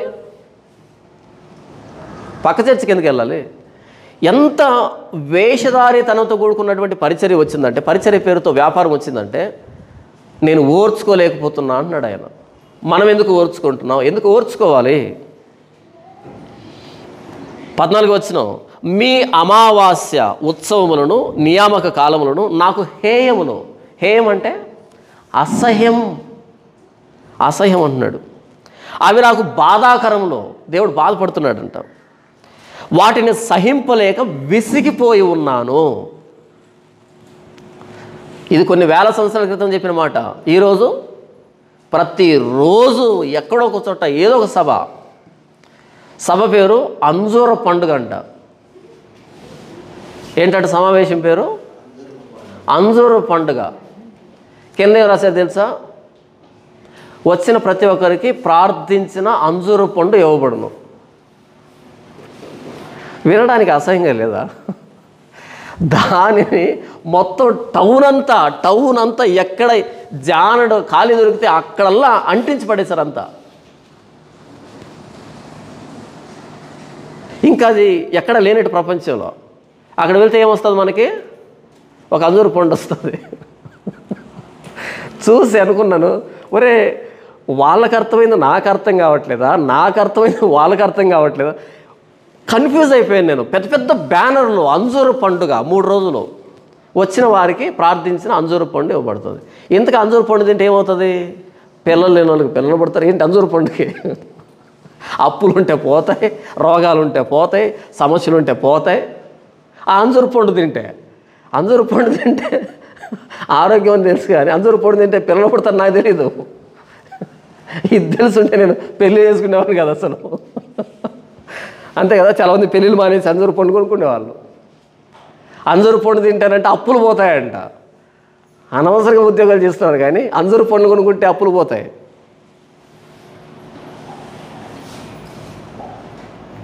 ఇంకొక ఆయన మీటింగ్ పెట్టాడు. ఆ మీటింగ్ ఏమనుకుంటున్నారు? ఏంటది? యాష్ ప్రేయర్, భస్మం, బూడిద ప్రార్థన ఏదో పెట్టాడు. ఆయన ఏం చేస్తాడంటే, ఏదో ఆ ప్రార్థన స్పెషల్ ఏంటంటే, ఆ వేదిక మీద ఆయన గోనె పట్ట కట్టుకొని, అటు గోనె పట్టిన మీద వేసుకొని బూడిదలు గుమ్మరించుకుంటాడు నెత్తి మీద. అది స్పెషల్. ఎంతమంది వెళ్ళారు తెలుసా? కొన్ని వేల మంది వెళ్ళారు దాన్ని చూడడానికి. అంటే బూడిద ఇలా వేసుకుంటూ ఉంటే, అలా ఆయన బూడిద వేసుకుంటే ఆయనకు అందరూ పేపర్లు తీసుకొచ్చారు. ఆ పేపర్లో ఏముందంటే, మాకు కుటుంబ సమస్యలు ఉన్నాయి, మాకు పిల్లలు పుట్టలేదు, మాకు పెళ్ళిళ్ళు కాలేదు, మాకు ఉద్యోగాలు లేవు అని రాస్తూ ఉంటే ఆయన మైకులో చదువుతున్నాడు అవన్నీ. అంటే అర్థం ఏంటి తెలుసా? బూడిద వేసుకొని మైకులో పరలోకాన్ని ప్రార్థన చేస్తున్నాడు ఆయన. ఆ ముందు ఏం చెప్పాడు తెలుసా? ఎవరైనా సరే ఆ బూడిద ప్రార్థనకి మీ ప్రార్థన అవసరత ఇవ్వాలి అంటే 5,000 రూపాయలు కవర్లో పెట్టి, ఆ కవర్లో ప్రార్థన అవసరత పెట్టి ఇవ్వాలంట. ఎంత బాగుంది కదా ఇది! 1 కేజీ బూడిద తయారు చేసుకొని 5,000 రూపాయలు కానుక పెట్టి దాంట్లో ఇది పెట్టాలి, మాకు ఉద్యోగం లేదని. అప్పుడు ఆయన మైకులో ఆ 5,000 రూపాయల కానుకలోంచి అది తీసి అది చదువుతాడు అనమాట. ఇది ఎక్కడికి వెళ్తుంది? నేరుగా ఎక్కడికి వెళ్తుంది ఈ ప్రార్థన? పరలోకానికి వెళ్తుంది. అది ఎలా అని అడిగామనుకో, అప్పుడు యోనా గ్రంథంలో ఏం జరిగింది? యోనా గ్రంథంలో బూడిద వేసుకుని ప్రార్థన చేయలే? నేను కూడా అదే చేస్తున్నది. ఏంటిదంతా? అసహ్యం కాదా? ఇది హేయము కాదా? ఇది బాధ కాదా? వాటిని సహింపలేక విసిగి ఉన్నాను. ఇంతవరకు చెప్పి ఆయన అంటున్నాడు 15వ వచనం, మీరు మీ చేతులు చాచునప్పుడు నేను మిమ్మల్ని చూడక నా కన్నులు కప్పుకుందును. ఇలాంటి సభల్లో, ఇలాంటి వాటిల్లో మీరు మీ చేతులు చాచి, అందరూ ఆకాశం వైపు 2 చేతులు చూపించి ప్రార్థన చేద్దామా? ఎందుకు చూపెడుతున్నావు? ఆయన అంటున్నాడు, మీరు మీ చేతులు చాచినప్పుడు నేనేం చేస్తున్నానంటే మిమ్మల్ని చూడక నా కన్నులు కప్పుకుందును. వీళ్ళు ఏం చేస్తున్నారు? ఇక్కడ అందరం ఆకాశం వైపు చేతులు చూపించాలంట. ఆయన అంటున్నాడు, నేను కళ్ళు మూసి పెట్టుకుంటున్నా అంటున్నాడు. ఎందుకని? ఏం చేస్తున్నారు ఆ చేతులతో? వాళ్ళు ఏం చేస్తారు? మీరేం చేస్తున్నారు? మీరు మీ చేతులు చాచినప్పుడు మిమ్మల్ని చూడక నా కన్నులు కప్పుకుందును. మీరు బహుగా ప్రార్థన చేసినను నేను వినను. ఎంత ప్రార్థన చేసినా వినను నేను. మీ చేతులు రక్తంతో నిండి ఉన్నవే, మిమ్మును కడుక్కొనడి, శుద్ధి చేసుకునండి. ఇది ఆరాధన, ఇది వర్షిప్ అంటే. ఇక్కడ చూడండి, మీ చేతులు రక్తంతో నిండే, వాటిని కడుక్కోండి. అది నాకు కావాల్సింది. మీ చేతులు కడుక్కోండి, మీ దుష్క్రియలు నాకు కనబడకుండా వాటిని తొలగించండి. కీడు చేయుట మానుడి, మేలు చేయ నేర్చుకునుడి. న్యాయమును జాగ్రత్తగా విచారించుడి. హింసింపబడు వారిని విడిపించుడి. తండ్రి లేని వారికి న్యాయం తీర్చుడి. విధవరాలి పక్షముగా వాదించుడి. ఇంతవరకు చెప్పింది ఇది ఆరాధన. ఆయనకు కావాల్సింది, దేవుడికి కావాల్సింది ఏంటి? విస్తారమైన బలులు కాదు, దహన బలులు కాదు, పొట్టేళ్ళు కాదు, దూడల కొవ్వు కాదు, కోడల రక్తం కాదు, గొర్రెపిల్లల రక్తం కాదు. వీళ్ళు ఆవరణానికి వచ్చి గుంపుగా కనబడడం కాదు, ఉత్సవ సమాజాన్ని ప్రకటన చేయడం కాదు, విశ్రాంతి దినం అమావాస్య దినం కాదు ఆయన కావాల్సిందే. ఇది కాదు ఆయన కావాల్సింది, దీర్ఘ ప్రార్థన ఆయన కావాల్సింది, వేషధారి భక్తి కాదు ఆయన కావాల్సింది. ఆయనకి ఏం కావాలంటే మిమ్మల్ని మీరు కడుక్కోండి, మీ దుష్క్రియలు కనబడకుండా జాగ్రత్త పడండి, అంటే వాటిని తొలగించండి, కీడు చేయడం మానండి, మేలు చేయడం నేర్చుకోండి, న్యాయమును జాగ్రత్తగా విచారించండి, న్యాయాన్ని జాగ్రత్తగా విచారించండి, హింసింపబడు వారిని విడిపించండి, తండ్రి లేని వారికి న్యాయం తీర్చండి, విధవరాలి పక్షముగా వాదించండి. ఇది నాకు కావాల్సింది, ఇది నేను కోరుకున్నది, ఇది ధర్మశాస్త్ర సారం, ఇది నేను చెప్పిన ధర్మశాస్త్రంలో. కానీ మీరేం చేస్తున్నారు? బలులు ఇస్తున్నారు, అర్పణలు ఇస్తున్నారు, హోమాలు చేస్తున్నారు. ఇవ్వాలి, కానీ అది ఇచ్చేది దేనికంటే మేము తప్పు చేసామని. అది ఇచ్చిన తర్వాత ఆ తప్పును సరి చేసుకోవాలి కదా, విధవరాల పక్షంగా వాదించాలి కదా, న్యాయాన్ని జాగ్రత్తగా విచారించాలి కదా, తండ్రి లేని వారికి న్యాయం తీర్చాలి కదా, వారిని ఆదుకోవాలి కదా, మీ చేతులు కడుక్కోవాలి కదా, మీ జీవితాలు కడుక్కోవాలి కదా, కీడు చేయడం మాని మేలు చేయడం నేర్చుకోవాలి కదా. ఇది అసలైన భక్తి. దీన్ని వదిలిపెట్టి ఏవో బలులు అర్పించి మేము అది చేసాం, మేము ఇది చేసాం. ఎందుకు చేస్తున్నావు? అక్కడ సమూయేలు గ్రంథంలో సౌలుతో చెప్తాడు సౌలు దేవుడు నిన్ను ఏ పనికి పంపించాడో ఆ పని చేయలే, దేవుడు నిన్ను విసర్జించాడు, అసహించుకున్నాడు, దేవుడు నిన్ను రాజుగా తొలగించేస్తున్నాడు అని అనగానే వెంటనే ఏం చేయాలి? సమూయేలు తప్పు చేశాను, పొరపాటైంది, పాపం జరిగింది అని పాపాన్ని ఒప్పుకోవాలి కదా. ఒప్పుకోలే. ఏమన్నాడు తెలుసు అప్పటికి? సర్లే కానీ దేవుడి నుండి తర్వాత చూద్దాం, ఇప్పుడు జనాలంతా వచ్చున్నారు, నాతో పాటు వచ్చి బలి అర్పిద్దురా అని పిలుస్తున్నాడు. అసలు నేను పీకేశాడు, రాజుగా లేకుండా తీసేశాడు ఆయన. నీ ప్రవర్తన నచ్చలేదు, నీ జీవితం నచ్చలేదు, నువ్వు చేసిన పని నచ్చలేదని ఆయన సీరియస్గా చెప్తే సరే, కానీ అందరూ చూస్తున్నారు, ఇదేదైనా ఉంటే మనం డిస్కస్ చేసుకుందాం, అందరికీ తెలియదు కదా ఈ విషయం. ఇంకా నాతో పాటు వచ్చి బలి అర్పించు. అప్పుడు సమూయేలు అన్నాడు, నీతో పాటు వచ్చిన బలి అర్పించను, ఎందుకంటే నీవు దేవుడికి నచ్చలే, నీతో పాటు అర్పిస్తే ఆయనకు నేను కూడా నచ్చకుండా పోతాను అనంటే, అప్పుడు అలా వెళ్తున్నటువంటి సమూయేలుని బలవంతంగా పట్టుకున్నాడు. ఆయన పై అంగి చినిగిపోయింది, అంటే చొక్కా పట్టుకొని లాగితే చినిగిపోయింది. ఇక వీడు చొక్కాని చింపేశాడంటే చంపుతాడేమో, దుర్మార్గుడు కదా, అంతమందిలో చొక్కా చింపాడంటే వదిలిపెడతాడేక? ఆ ఇన్సల్ట్ ప్రజలు ఏమైనా అనుకుంటారని చంపనేం చంపుతాడు కదా. అప్పుడు బలవంతంగా వెళ్ళి నిలబడుకున్నాడు సమూయేలు. ఇది పరిస్థితి. దేవుడికి కావాల్సిన బలే, దేవుడికి కావాల్సిన అర్పణ, హోమం అది అడిగాడా? కాదు. ఆయన అడిగింది ఏంటి చూడండి, ప్రసంగి గ్రంథం 5వ అధ్యాయము 1వ వచనం, నీవు దేవుని మందిరమునకు పోవునప్పుడు నీ ప్రవర్తన జాగ్రత్తగా చూసుకొనుము, బుద్ధిహీనులు అర్పించున్నట్లుగా బలి అర్పించుట కంటే సమీపించి ఆలకించుట శ్రేష్టము. బుద్ధిహీనులు బలి అర్పించినట్లు అర్పించడం కాదు ఆయన కావాల్సింది, సమీపించి ఆలకించడం శ్రేష్టం, ప్రవర్తనను సరి చేసుకోవడం శ్రేష్టం. కానీ సౌలు ఏం చేస్తున్నాడు? ప్రవర్తన మారలే, బలి అర్పించాడు. ఎందుకని? జనాలు వ్యతిరేకత రాకుండా. జనాల వ్యతిరేకత వస్తే ఈయన సింహాసనం మీద నుంచి దింపుతారు కాబట్టి, నాకు సింహాసనమే కావాలి, ఎవరేమనుకున్నా పర్లేదు, కాబట్టి నేను కనబరుచుకుంటా, నేను ఏమి కాదో అలా కనబరుచుకుంటా. అంత నటన, అంత వేషధారణ. నన్ను చాలామంది ఉపవాస ప్రార్థనలు పిలుస్తారు. దేని పిలుస్తారు చెప్పండి? ఈ మధ్య నాకు ఆయన పిలిచాడు ఉపవాస ప్రార్థనకి. 5 రోజులు ఉపవాస ప్రార్థన అది. అందులో నాకు 2 రోజులు ఇచ్చాడు, స్లాట్ ఇచ్చాడు. 5 రోజులు ఉపవాస ప్రార్థన. ఇంతకు ఉపవాస ప్రార్థన ఎందుకు పెడతారు చెప్పండి? యేసుప్రభు అంటాడు కదా, ఉపవాసం వలననే కానీ ఈ దయ్యం ఇంకో దాంతో పోదన్నాడు కదా. అలా కుదరని రోగాలు పోవాలి అంటే ఉపవాస ప్రార్థన, మొండి దయ్యాలు పోవాలంటే ఉపవాస ప్రార్థన, గడ్డు పరిస్థితులు పోవాలంటే ఉపవాస ప్రార్థన, క్లిష్టమైనటువంటి సమస్యలు పోవాలంటే ఉపవాస ప్రార్థన. అంటే మన వాళ్ళు ఇలా కన్వర్ట్ చేస్తున్నారనమాట. యేసుప్రభు మాట అన్నాడు కాబట్టి ఇక మనం అడుగుతుంటే రావట్లేదు కదా, ఉపవాసం ఉండి అడగాలన్నమాట. అలా పెట్టి ఉపవాస ప్రార్థన పెట్టాడు. 5 రోజులు మొత్తం, నాకు 2 రోజులు ఇచ్చాడు. ఆ ప్యానల్లో రాశాడు అనమాట, మనం ఉపవాసం చేసి ప్రార్థన చేస్తే దేవుడు వింటాడు, అన్ని సమస్యలు పోతాయని రాశాడు అక్కడ. అడిగాను, అన్న ఎందుకు ఉపవాస ప్రార్థన అంటే సంఘంలో చాలా సమస్యలు ఉన్నాయి, సంఘంలో బోర్ లేదంట, నీళ్లు లేవంట, సంఘానికి అది లేదంట, ఇది లేదంట, కాబట్టి ఉపవాస ప్రార్థన పెట్టాడు. ఓకే, బాగుందా? మీటింగ్ 10 గంటలకి. నేను 8 గంటలప్పుడు బైబిల్ చూసుకుంటున్నా ఏం చెప్పాలి వాక్యం అనేటట్టుగా. టపే తలుపు తట్టాడు. తలుపు తీశాను. ఏంటి అంటే, అన్న టిఫిన్ చేద్దూరు రండి అన్నాడు. ఎక్కడ పిలిచాడు? టిఫిన్ చేద్దూరు రండి అని పిలిచాడు. నేను అనుకున్నాను ఉపవాస ప్రార్థన కదా, టిఫిన్ ఓకే పర్లేదులే, వాళ్ళు ఉపవాసం ఉంటారేమో, నేను తిందామని సరే అని టేబుల్ దగ్గరికి వస్తే నాతో పాటు 5 మంది పాస్టర్లు ఉన్నారు రౌండ్గా.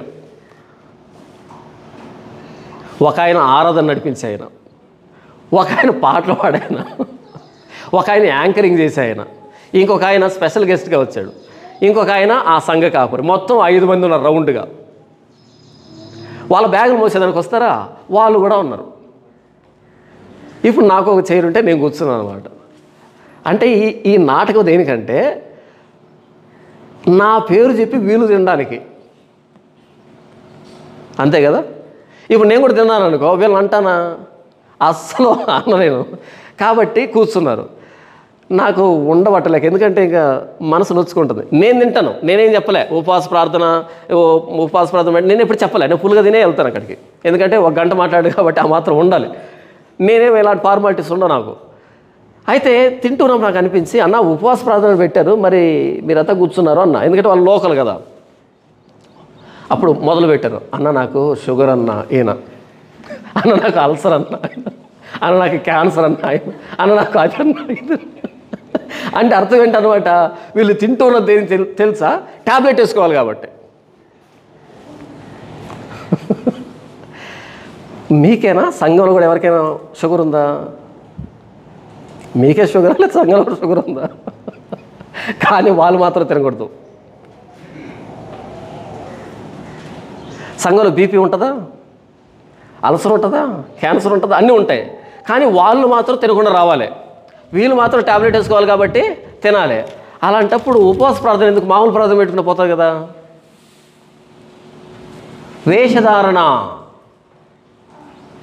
వేషధారణ ఇదంతా జస్ట్ డ్రామా. ఇదంతా ఎందుకు ఉపవాస ప్రార్థన పెట్టారు చెప్పమంటారా? మామూలు ప్రార్థన పెడితే కనీసం సాంబారు, పప్పు, తాలింపు, అప్పడం ఏదో పెట్టాలి కదా. తెల్లన్నం వీటితో పాటు పెట్టాలి. ఏది కనీసం అంతైనా పెట్టాలి. ఖర్చు వస్తుందా? అదే ఉపవాస ప్రార్థన అంటే పచ్చి మంచినీళ్ళు కూడా ఖర్చు ఉండదు. కానుక పడతారా? కానుక మాత్రం తప్పనిసరి. వాక్యం చెప్పేవాడు లేకపోయినా కానుక పట్టాలి, వాక్యం చెప్పకపోయినా కానుక పట్టాలి. అకస్మాత్తుగా పెద్ద వర్షం వచ్చి మీటింగ్ క్యాన్సిల్ అయినా అది రాకముందే కానుక పట్టేస్తారు. జస్ట్ డ్రామా, వేషధారణ అంతే. ఏంటిది? నీవు దేవుని మందిరానికి పోతున్నప్పుడు నీ ప్రవర్తన జాగ్రత్తగా చూసుకోవాలి. బుద్ధిహీనులు అర్పించినట్టుగా బలి అర్పించడం కంటే సమీపించి ఆలకించడం శ్రేష్టం. అంత పద్ధతులు నేర్చుకున్నావు, అలవాట్లు నేర్చుకున్నావు, ఆచారాలు నేర్చుకున్నావు తప్ప నిజంగా దేవుని సన్నిధికి ఎలా వెళ్ళాలన్నది వదిలిపెట్టేశాం. వాళ్ళు వదిలిపెట్టేశారు, మనం వదిలిపెట్టేసాం, అందరూ వదిలిపెట్టేశాం. వేషధారణది యేసు ప్రభు అంటాడు చూడండి, యెషయాగ్రంథం 29వ అధ్యాయం. దీన్నే యేసు ప్రభు కోట్ చేస్తాడు. యెషయాగ్రంథం 29వ అధ్యాయము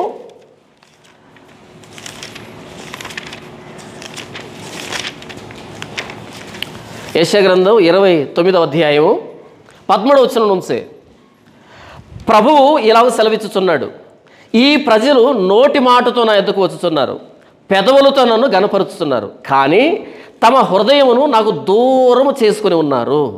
వారు నా ఎడలు చూపు భయభక్తులు మానవుల విధులను బట్టి నేర్చుకునినవి.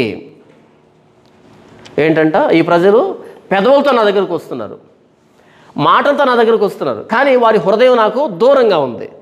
వాళ్ళు నా ఎడలు చూపుతున్న భయభక్తులు మానవుల పద్ధతులను బట్టి నేర్చుకున్నారు తప్ప వాళ్ళ అంతరంగంలో వస్తున్నటువంటి భక్తి కాదది అని మాట్లాడుతున్నాడు. ఎవరు? ప్రవక్త అయిన యెషయా. ఇప్పుడు దీన్నే ప్రభు అయిన యేసుక్రీస్తు వారు లూకాసు వార్త 7వ అధ్యాయము 5వ వచనం నుంచి చూడండి. అప్పుడు పరిసయ్యులను శాస్త్రులను, నీ శిష్యులు ఎందుకు పెద్దల పారంపర్యాచారమును నడుచుకొనక అపవిత్రమైన చేతులతో భోజనం చేదురని ఆయన్ను అడిగిరి. ఏమని అడుగుతున్నారు యేసు ప్రభుని? నీ శిష్యులు ఎందుకని వాక్యాన్ని అతిక్రమిస్తున్నారు, ధర్మశాస్త్రాన్ని అతిక్రమిస్తున్నారు అని అడగటంలే. ఏం అతిక్రమిస్తున్నారంట? నీ శిష్యులు ఎందుకు పెద్దల పారంపర్యాచారాన్ని అతిక్రమిస్తున్నారు. పెద్దలు ఎవరెంతకి? వాక్యం ఎందుకు అతిక్రమిస్తున్నారని అడగాలి ఈరోజు. కానీ ఏమని అడుగుతున్నారు? పెద్దల పారంపర్యాచారాన్ని ఎందుకు అతిక్రమిస్తున్నారు? పెద్దలు ఎవరు? ఎవడికి పెద్ద? వాక్యం కంటే పెద్ద ఎవడున్నాడు ఇక్కడ? దేవుడు ధర్మశాస్త్రాన్ని ఇస్తే ధర్మశాస్త్రం ఇలా రాయబడింది, నీ శిష్యులు ఎందుకు ధర్మశాస్త్రాన్ని అతిక్రమిస్తున్నారంటే అప్పుడు యేసు ప్రభు సమాధానం చెప్తాడు. అలా కాదంట, పెద్దలు ఉన్నారంట కొంతమంది, ఆ పెద్దలు కొన్ని పారంపర్యాచారాలు పెట్టారంట, పద్ధతులు పెట్టారంట. ఆ పద్ధతులు ఎందుకు అతిక్రమిస్తున్నారు? అది మహాపాపం. ఇప్పుడు అప్పుడు యేసు ప్రభు అన్నాడు చూడండి, ఈరోజు కూడా అదే అడుగుతున్నారు చాలామంది. ఇప్పుడు నేను వాక్యం మాట్లాడుతున్నానా అంటే నువ్వు ఆయనకంటే పెద్దోడువా, ఈయనకంటే పెద్దోడువా, ఆయనకు తెలిసింది ఆయనకు నీకంటే తెలియదా, ఇలా మాట్లాడతారు. ఇక పెద్ద వాక్యం కంటే ఎవడు లేడు ఇక్కడ. వాక్యమే పెద్ద. వాక్యానికి మించిన పెద్ద ఎవడు లేడు. వాక్యానికి మించి ఏదైనా పద్ధతి వస్తే తుత్తునీరుగా నరకడమే, అంతే. ఒకవేళ పెద్దలు ఉంటే వాళ్ళకి పెద్దలు, వాళ్ళ చర్చికి పెద్దలు, అంతేగాని క్రైస్తవానికి పెద్దలు ఎవడు లేడు ఇక్కడ. క్రైస్తవానికి పెద్ద వాక్యమే, అపోస్తలుల బోధ, అంతే. మీరేదో పద్ధతులు పెట్టి ఆ పద్ధతులు ఏదో అంటే, చూడు వాక్యాన్ని అంటున్నాడు, దేవుణ్ణి అంటున్నాడు. సారీ, నేను దేవుణ్ణి అనట్లే. ఎంత మూర్ఖులు తయారయ్యారంటే, ఎవరిని అంటున్నాడు ఈ వ్యక్తి? వాక్యాన్ని కాదు అంటున్నది, వ్యక్తుల్ని. ఎందుకు అంటున్నాము? ఎందుకు పెట్టారు ఇలాంటి పద్ధతుల్ని? ఎవరు చెప్పారు ఇలాంటి పద్ధతులు? పండుగ పేరంట కానుకల పండుగ అంట. ఏం చేయాలి? పండుగకి వెళ్ళి కానుకలు వేయాలి. రెండవ రాకడ పండుగ అంట, అంజూరు పండుగ అంట, యేసుతో 3 రాత్రులు అంట ఆ సమావేశం పేరు. అడగొద్దా ఇవన్నీ?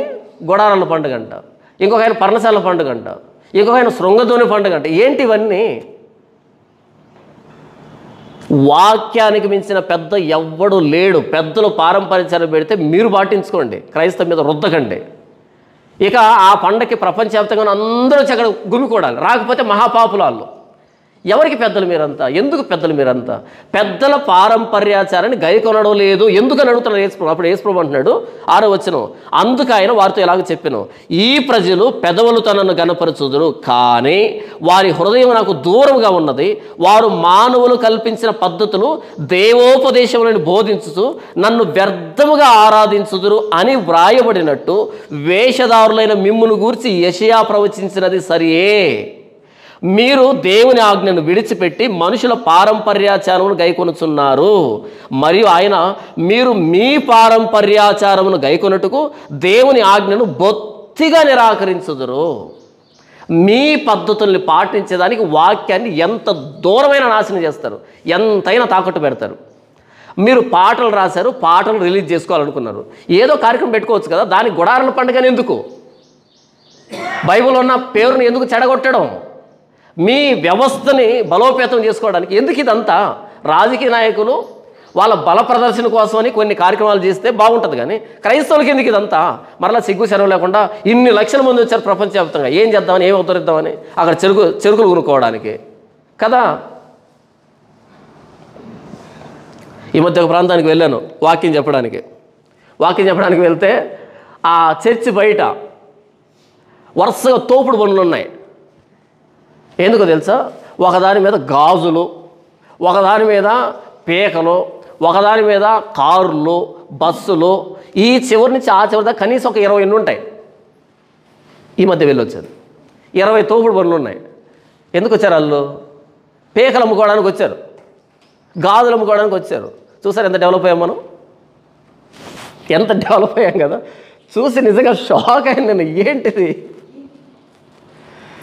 అది 5 లక్షల మంది వస్తున్నారు కాబట్టి చెరుకులు అమ్ముకునే వాళ్ళు, పుచ్చకాయలు కోసుకునే వాళ్ళు, చెరుకు రసం పట్టేవాళ్ళు, లేకపోతే బొట్టు బిళ్ళలు అమ్మరు కదా, బొట్టు బిళ్ళలు లేదంటే అమ్ముతారా? అవి కూడా అమ్ముతారు. తర్వాత గాజులు, పేకలు, బొడ్డలు. ఇంకపోతే ఒక ఆయన చెప్పాడు నాకు అక్కడి నుంచి ఫోన్ చేసి, అన్న బ్రాందీ షాప్ ఒక్కటే తక్కువైందన్నా అంటున్నాడు. అది బయట ఎక్కడే ఉంటుందండి, నిజంగా చెప్తాను నేను. ఒక ఆయన ఫోన్ చేసి అన్నాడు, అన్న ఇలా మొదలుపెట్టి అన్న పేకలు వచ్చారు, బొడ్డలు వచ్చాయి, చెరుకులు వచ్చాయి, మన తిరణాలు ఉంటాయి కదా, మొత్తం అన్నీ వచ్చాయంట. అయితే అన్న బ్రాందీ షాప్ ఒక్కటే మిస్ అయిందన్న, ఇక మీరు ఇమాజిన్ చేసుకోండి అన్నాడు. ఏమి ఇమాజిన్ చేసుకుందాం? ఇది ఎవరికి మహిమ? మీరు మానవులు కల్పించిన పద్ధతుల్ని దేవోపదేశం నుండి బోధించుతూ నన్ను వ్యర్థంగా ఆరాధించుతున్నారు. మన ఆరాధన వాక్యాన్ని బట్టి ఉండాలి, మన భక్తి వాక్యాన్ని బట్టి ఉండాలి, మన జీవితం లేఖనాన్ని బట్టి ఉండాలి, మనం బ్రతకాల్సింది ప్రభువు చెప్పిన దాన్ని బట్టి. ఆయన అంటాడు చూడండి, మీరు మీ పారంపర్యాచారాన్ని గైకొనడానికి దేవుని ఆజ్ఞను బొత్తిగా నిరాకరించుదురు. వాక్యాన్నైనా పక్కన పెడతారు కానీ మీ పద్ధతి మాత్రం పక్కన పెట్టరు, పొరపాటు కూడా పెట్టరు. మీరు ఏదైతే పద్ధతి పెట్టుకున్నారో ఆ పద్ధతిని పొరపాటు కూడా పక్కన పెట్టరు. అవసరమైతే వాక్యాన్ని పక్కన పెడతారు, అవసరమైతే వాక్యాన్ని పక్కన పెడతారు కానీ మీ పద్ధతిని పక్కన పెట్టరు. ఎంత దారుణం ఇది, ఎంత దారుణం ఇది! ఎందుకు ఇలాంటి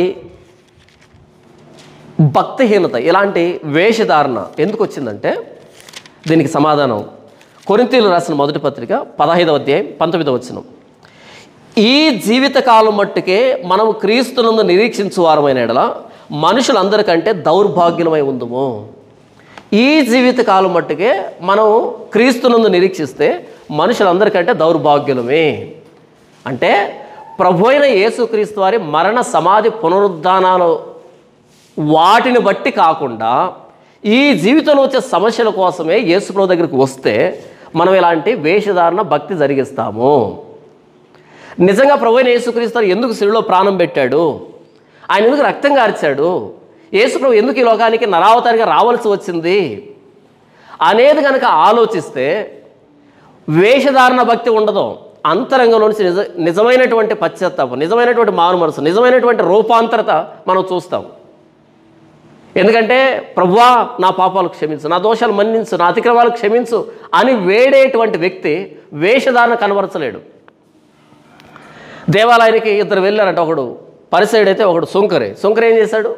దూరంగా నిలబడ్డాడు. ఆకాశం వైపు కన్నెత్తడానికి ధైర్యం చాలలే. ఎందుకని? ఆయన ఆకాశం ముందు ఉన్నాడు దేవుడు కదా, ఆయన ఎలా చూడాలి? పాపం చేసి ప్రభువా నన్ను కరుణించని గుండెలు బాదుకుంటూ పాపిని నన్ను కరుణించని ప్రార్థన చేశాడు. యేసు ప్రభు అంటే పాపుల రక్షకుడు. మన మారు మనసు పశ్చాత్తాపం పొందినప్పుడు మన పాపాలు క్షమించడానికి శిలువలో ప్రాణం పెట్టిన దేవుడు ఆయన. మన పాపాలు క్షమించడానికి శిలువలో ప్రాణం పెడితే మన పాపాలు ఒప్పుకునేటప్పుడు మనం వేషధారితనాన్ని ప్రదర్శించలేం. మన పాపాన్ని ఒప్పుకునేటప్పుడు, నిజంగా మన పాపాన్ని గుర్తిస్తే పాపాన్ని ఒప్పుకునేటప్పుడు వేషధారితనాన్ని ప్రదర్శించం. ఎవరు లేనటువంటి ఏకాంతమైన ప్రదేశానికి వెళ్తాం, ఎవరు చూడనటువంటి ప్రదేశానికి వెళ్తాం, సాగిలు పడతాం, ఏడుస్తాం, ప్రభువా క్షమించు క్షమించు క్షమించు క్షమించని వేడతాం. ఇది కదా భక్తి కావాల్సింది, ఇది కదా లేఖనాలు చెప్పింది. ఈరోజు ఏం చేస్తున్నాం? అందరు కనిపించేట్టుగా బాహాటంగా రకరకాల కార్యక్రమాలు పెట్టుకొని అంత షో, జస్ట్ డ్రామా. యెషయా గ్రంథం 1వ అధ్యాయం 10వ వచనం నుంచి 17వ వచనం వరకు దేవుడు ఏం చెప్తున్నాడు అంటే, మీ పద్ధతులు నాకు అసహ్యాన్ని పుట్టిస్తున్నాయి, మీరు గుంపు కూడి వస్తున్నప్పుడు నాకు అసహ్యంగా ఉంది, మీరు తెస్తున్నటువంటి పదార్థాలు నాకు అసహ్యాన్ని పుట్టిస్తున్నాయి. మరి ఏం చేయాలి ప్రభు అంటే, మీ చేతులు కడుక్కోండి, మీ జీవితాలు కడుక్కోండి, మీరు కీడు చేయడం మాని మేలు చేయండి, మీరు విధవరాండ్ర పక్షంగా వాదించండి, న్యాయం కోసం పోరాడండి, తల్లిదండ్రులు లేని వారిని జాగ్రత్తగా చూడండి, ఆదరించండి. ఇది నాకు కావాల్సింది. మీ బావుగా మేపిన పొట్టేలు కాదు, మేకపోతులు కాదు, కోడిదోళ్ళు కాదు నాకు కావాల్సింది. నాకు కావాల్సింది న్యాయం, నాకు కావాల్సింది పరిశుద్ధత, నాకు కావాల్సింది నీతి, నాకు కావాల్సింది కనికరం. ఇవి కావాలని నాకు అంటున్నాడు. ఇవి ఎక్కడ వస్తాయంటే ప్రభు అయిన యేసుక్రీస్తు శిలువ దగ్గరికి వచ్చినప్పుడు, ఆయన ఎందుకు శిలువలో ప్రాణం పెట్టాడో అర్థం చేసుకున్నప్పుడు మనలో ఉన్నటువంటి ఈ వేషధారణ అంతా పోతుంది, మనలో ఉన్నటువంటి అవలక్షణాలు అన్నీ పోతాయి. ప్రభు అయిన యేసుక్రీస్తు శిలువను అర్థం చేసుకోకుండా దేవుణ్ణి నిజాయితీగా ఆరాధించడం చేత కాదు మనకి. అమ్మ కొన్ని రోజులు రాబోతున్నాయి, ఆ రోజుల్లో ఈ పర్వతం మీద కానీ యెరూషలేములో కానీ మీరు తండ్రిని ఆరాధించరు. మీరు తండ్రిని ఆరాధించే ఎలాగంటే ఆత్మతోనూ సత్యంతోనూ ఆరాధించే రోజులు వస్తాయి. ఆత్మతో సత్యంతో ఆరాధించాలి. కానీ యెషయా గ్రంథంలో రాయబడింది ఏంటంటే empty worship, shallow worship, hypocrisy, వేషధారణ, భక్తిహీనత, లోతు తక్కువ ఆరాధన, విగ్రహాలతో కూడుకున్నటువంటి ఆరాధన, మొక్కుబడితో కూడుకున్నటువంటి ఆరాధన, కాబట్టి దేవుణ్ణి ఆరాధించేటప్పుడు ఆత్మతో సత్యంతో ఆరాధించాలి. అది ప్రభువైన యేసుక్రీస్తు సిలువ దగ్గర జరుగుతుంది. అంతరంగంలోంచి ఆరాధించడం, అంతరంగంలోంచి పాపాలను ఒప్పుకోవడం. ప్రభువైన యేసుక్రీస్తులో మనం నూతన సృష్టిగా మార్చబడతాం, అక్కడ రూపాంతరం చెందుతాం. దేవుడు కోరుకున్నటువంటి పద్ధతులన్నీ అక్కడి నుంచి మనకు బయటకు వస్తాయి. అందుకనే బర్నబా వచ్చాడు, తన ఆస్తిని అమ్మి అపోస్తలుల పాదం దగ్గర పెట్టాడు. ఎందుకు తెలుసా? అందరికీ సమిష్టిగా పంచు. ఇదే దేవుడు అన్నది. విధవరాండ్ర పక్షంగా వాదించండి, దిక్కులేని వారి కోసం పోరాడండి, న్యాయం కోసం పోరాడండి, తల్లిదండ్రులు లేని వారిని చూడండి, మీ చేతులు కడుక్కోండి, మీ చేతులు రక్తంతో నిండి ఉన్నాయి, మీ చేతులు కడుక్కోండి. అదే జక్కయ్య చేసింది యేసు దగ్గరకు వచ్చి, నేను ఎవరి దగ్గరైనా అన్యాయంగా తీసుకుని ఉంటే వారికి మరలా 4 గింతలు ఇస్తాను, నా ఆస్తిలో సగం పేదలకు ఇచ్చేస్తున్నా. చేతులు కడుక్కుంటున్నాడు ఆయన. అది యేసు ప్రభు దగ్గర సాధ్యమవుతుంది. ఎందుకంటే బలులన్నింటికి అంతిమ బలి, నెరవేర్పైనటువంటి బలి. ఆ బలులు అర్పించేటప్పుడు వేషధారణ ఉంటుందేమో కానీ అసలైన బలి ప్రభువైన యేసుక్రీస్తు. ఇదిగో లోక పాపములను మోసుకుని పోవు దేవుని గొర్రెపిల్ల. ఈ బలి దగ్గరికి వచ్చిన వ్యక్తి తన చేతులు కడుక్కుంటాడు, తన హృదయాన్ని కడుక్కుంటాడు, తన జీవితాన్ని కడుక్కుంటాడు, నీతి నిజాయితీగా న్యాయంగా ప్రవర్తిస్తాడు. ఇది ప్రభువైన యేసుక్రీస్తు సిలువ మాత్రమే చేయగలుగుతుంది. సిలువను అర్థం చేసుకోకుండా ఈ జీవిత కాలం మట్టుకే క్రీస్తుని నమ్ముకుంటే దౌర్భాగ్యంగా తయారవుతాం. ప్రభువైన యేసుక్రీస్తు సిలువని మనం అర్థం చేసుకుంటే క్రైస్తవులం అవుతాం. ఈరోజు క్రైస్తవ్యం నిండా దౌర్భాగ్యాలు తయారయ్యారు. సిలువతో సంబంధం లేకుండా మేలులు, క్షేమాలు, ఆశీర్వాదాలు కాదు. ప్రభువైన యేసుక్రీస్తు సిలువ దగ్గరికి వస్తే ఆయన మరణ, సమాధి, పునరుద్ధానాలను అర్థం చేసుకుంటే, ఆయన ఏం బోధించాడో అర్థం చేసుకుంటే క్రైస్తవులంగా మారుతాం. ఆయన సిలువను పక్కన పెడితే దౌర్భాగ్యంగా తయారవుతాము. తండ్రి, ఇంతవరకు యెషయా గ్రంథం 1వ అధ్యాయం 10వ వచనం నుంచి 17వ వచనం వరకు వేషధారణ అంటే ఏంటో మీరు వివరించినందుకై మీకు వందనాలు. నాయన, లోతు తక్కువ ఆరాధన ఏంటో మీరు తెలియజేసినందుకై మీకు వందనాలు. మొక్కుబడి భక్తి ఏంటో తెలియజేసినందుకై మీకు వందనాలు. నా తండ్రి, మానవ కల్పిత పద్ధతుల ప్రకారం పెదవులతో ఆరాధించడం ఏంటో మీరు తెలియజేశారు. నాయన, అసలైన ఆరాధన ఏంటో తెలియజేశారు. నా తండ్రి, నాలో ఉన్నటువంటి లోతు తక్కువ వేషధారణ భక్తి తీసివేయండి, నా మోమాట భక్తిని తీసివేయండి. నా ప్రభువైన యేసుక్రీస్తు సిలువను బట్టి నా ఆత్మతోనూ సత్యంతోనూ మిమ్మల్ని ఆరాధించడానికి, ప్రతినిత్యం నా పాపాలు ఒప్పుకోవడానికి, పశ్చాత్తాపడడానికి, అలా మిమ్మల్ని గణపరచడానికి, మీ పరిశుద్ధతను నా జీవితంలో కనబరచడానికి ఇంతవరకు లేఖనాల ద్వారా నాతో మీరు మాట్లాడినందుకే మీకు కృతజ్ఞతలు. నా ప్రభువైన యేసుక్రీస్తు శ్రేష్టమైన నామములో ఆరాధిస్తున్నాను తండ్రి. ఆమేన్.